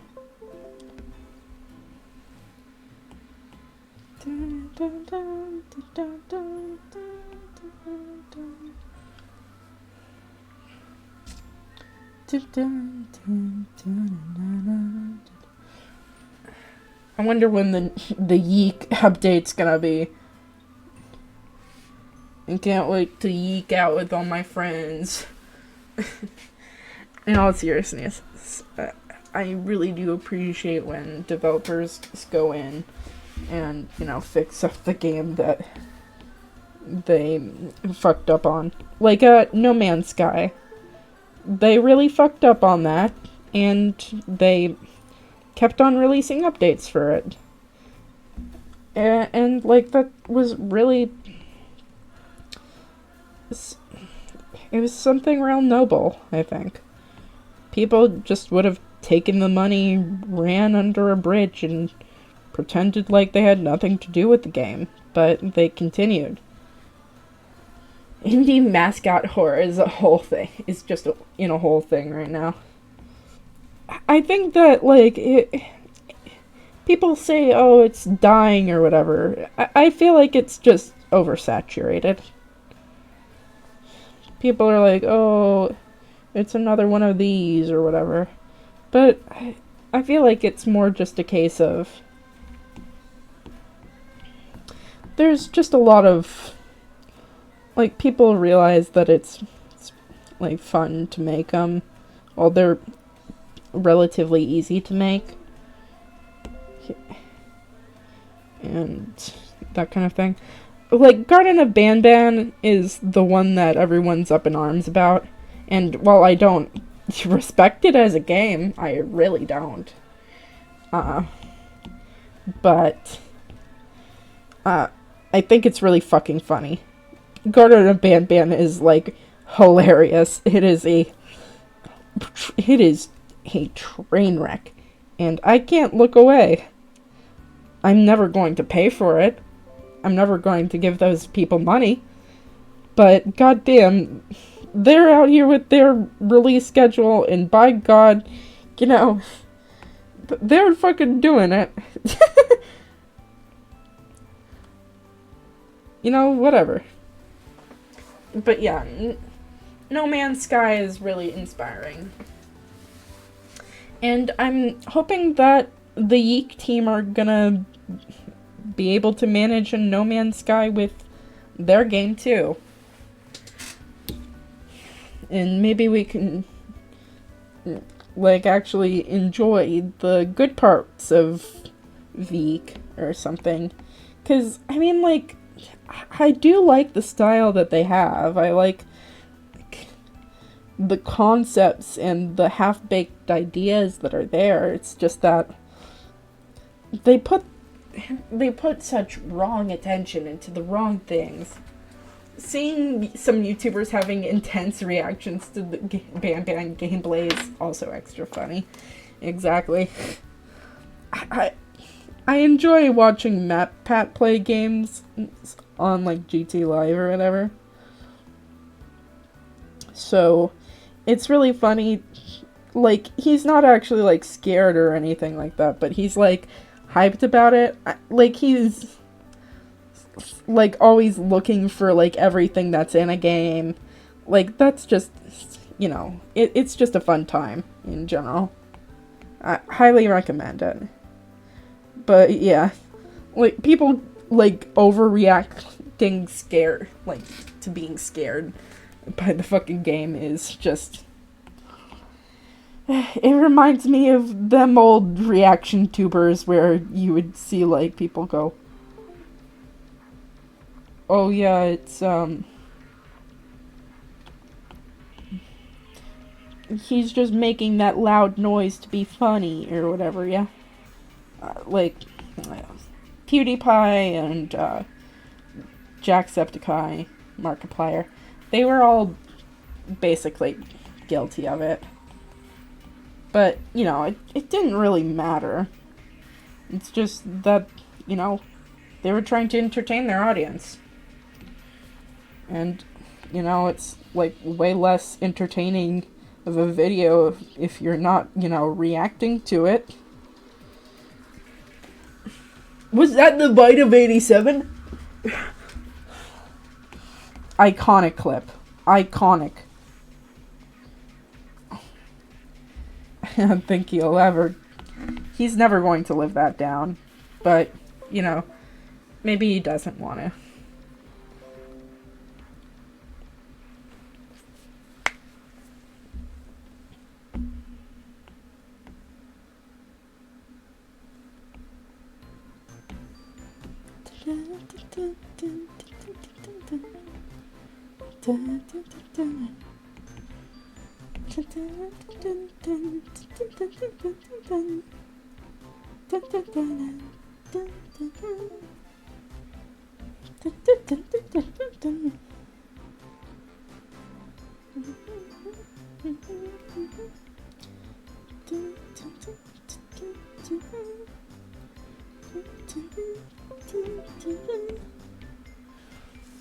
He is the king of Five Nights at Freddy's.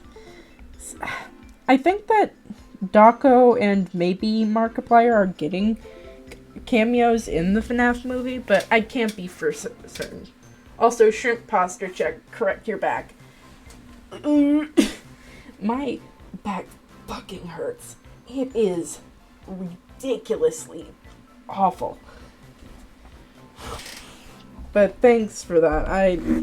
Yeah, no. How do I normally draw?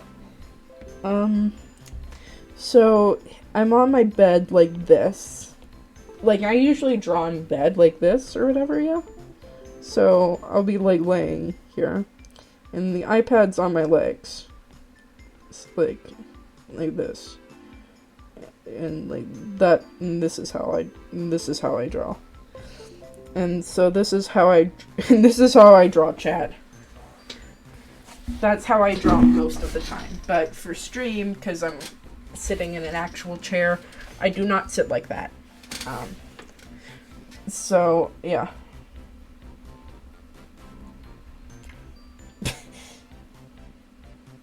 I need to go to a chiropractor.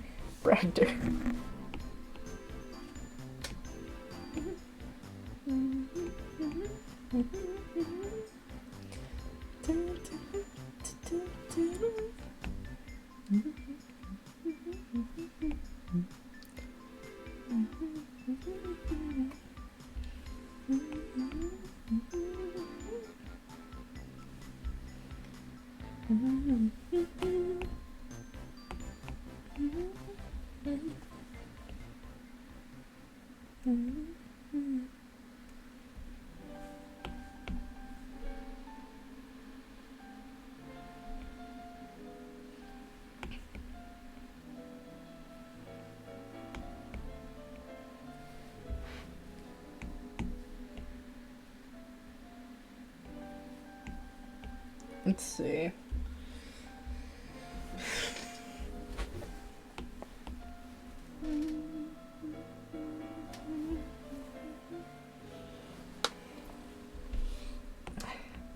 Yeah, I'm trying to go for faded kind of colors, because, I mean, like, a Tom Collins isn't a very flashy kind of drink.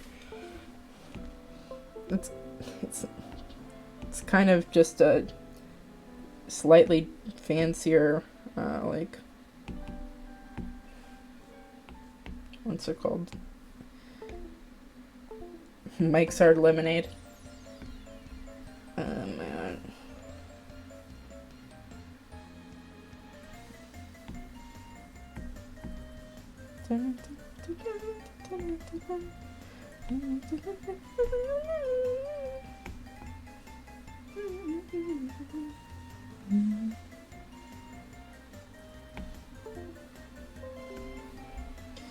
Give me more puppet horror game. That's all I care about, indie devs. I literally don't care about your kindergarten mascots, or your neighbors, or your toys, I guess. What's the other ones? You got toys, animatronics, kindergarten mascots. I guess neighbors, old 1920s cartoons. There's so many indie horror games. I have to keep myself together here. I mean, do you count Dark Deception in this one? Because, I mean, there's so many enemies in there. It's, like, hard to... Because, I mean, I guess you can say demons. VHS tapes.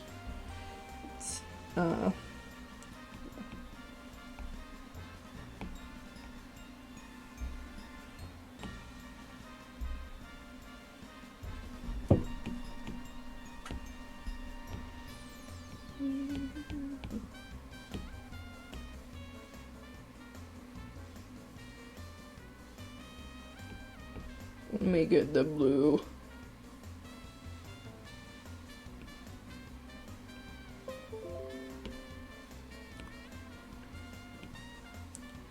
I love you, Blue Gray.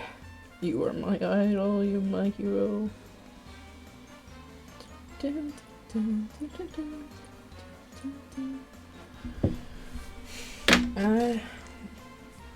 Yeah, there's so many indie horror games. I'd like to make one of them ARGs or something. But I'd have to come up with an idea, and I'd like to do a comic before that. Anyway, here's the boys, I guess. It's 'cause I'm running out of steam.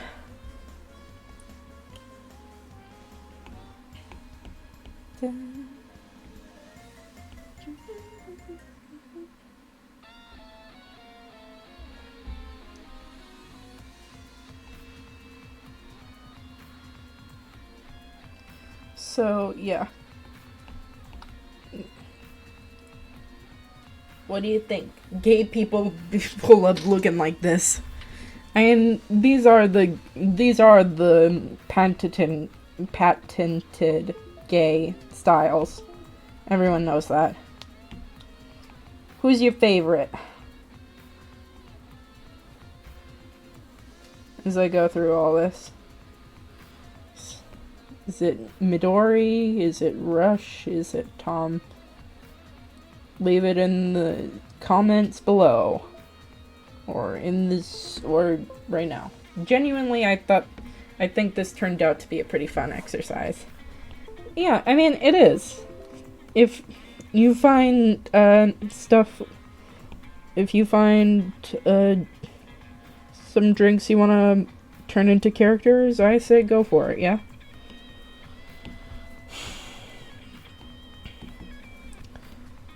I mean, I want to do this with other batches of stuff. It's just that, like, you know, you have to have a good idea first, I guess.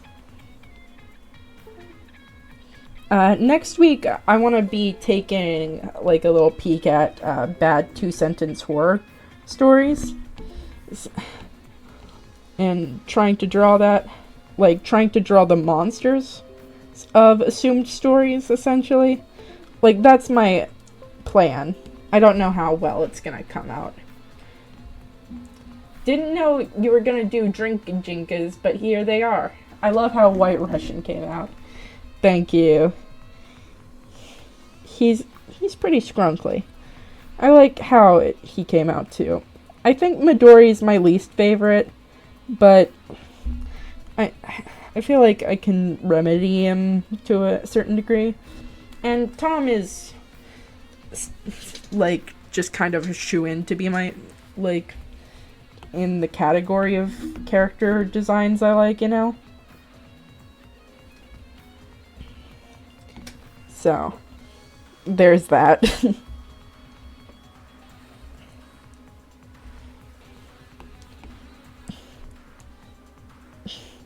He does not look Russian at all because the drink is not Russian at all. But yeah, I figured that this is a pretty fun exercise. You should consider I was the meatworm for two-sentence horror. I feel that's one sentence, but I will consider what you are talking about if you send me the 2 sentences you are talking about, because it needs to be 2 sentences. Anyway, thank you.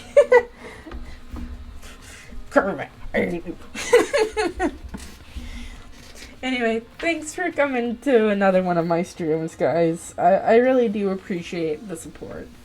And just coming in and hanging out and all that. Thanks for, you know, rocking and a rolling till the sun rolls down or whatever, yeah? I'll see you guys next time. Hopefully same time, well, same station, different day. I hope you have a good night, a good day, a good rest of your week. It's a highlight of my Thursday listening to you. Aw. I appreciate it. The vibes are mutual. See you guys next time with them 2-sentence horror baddies or whatever, yeah? It'll be fun because it's gonna be something that I'm supposed to make kinda scary or something. Alright, good night. I need to go to bed.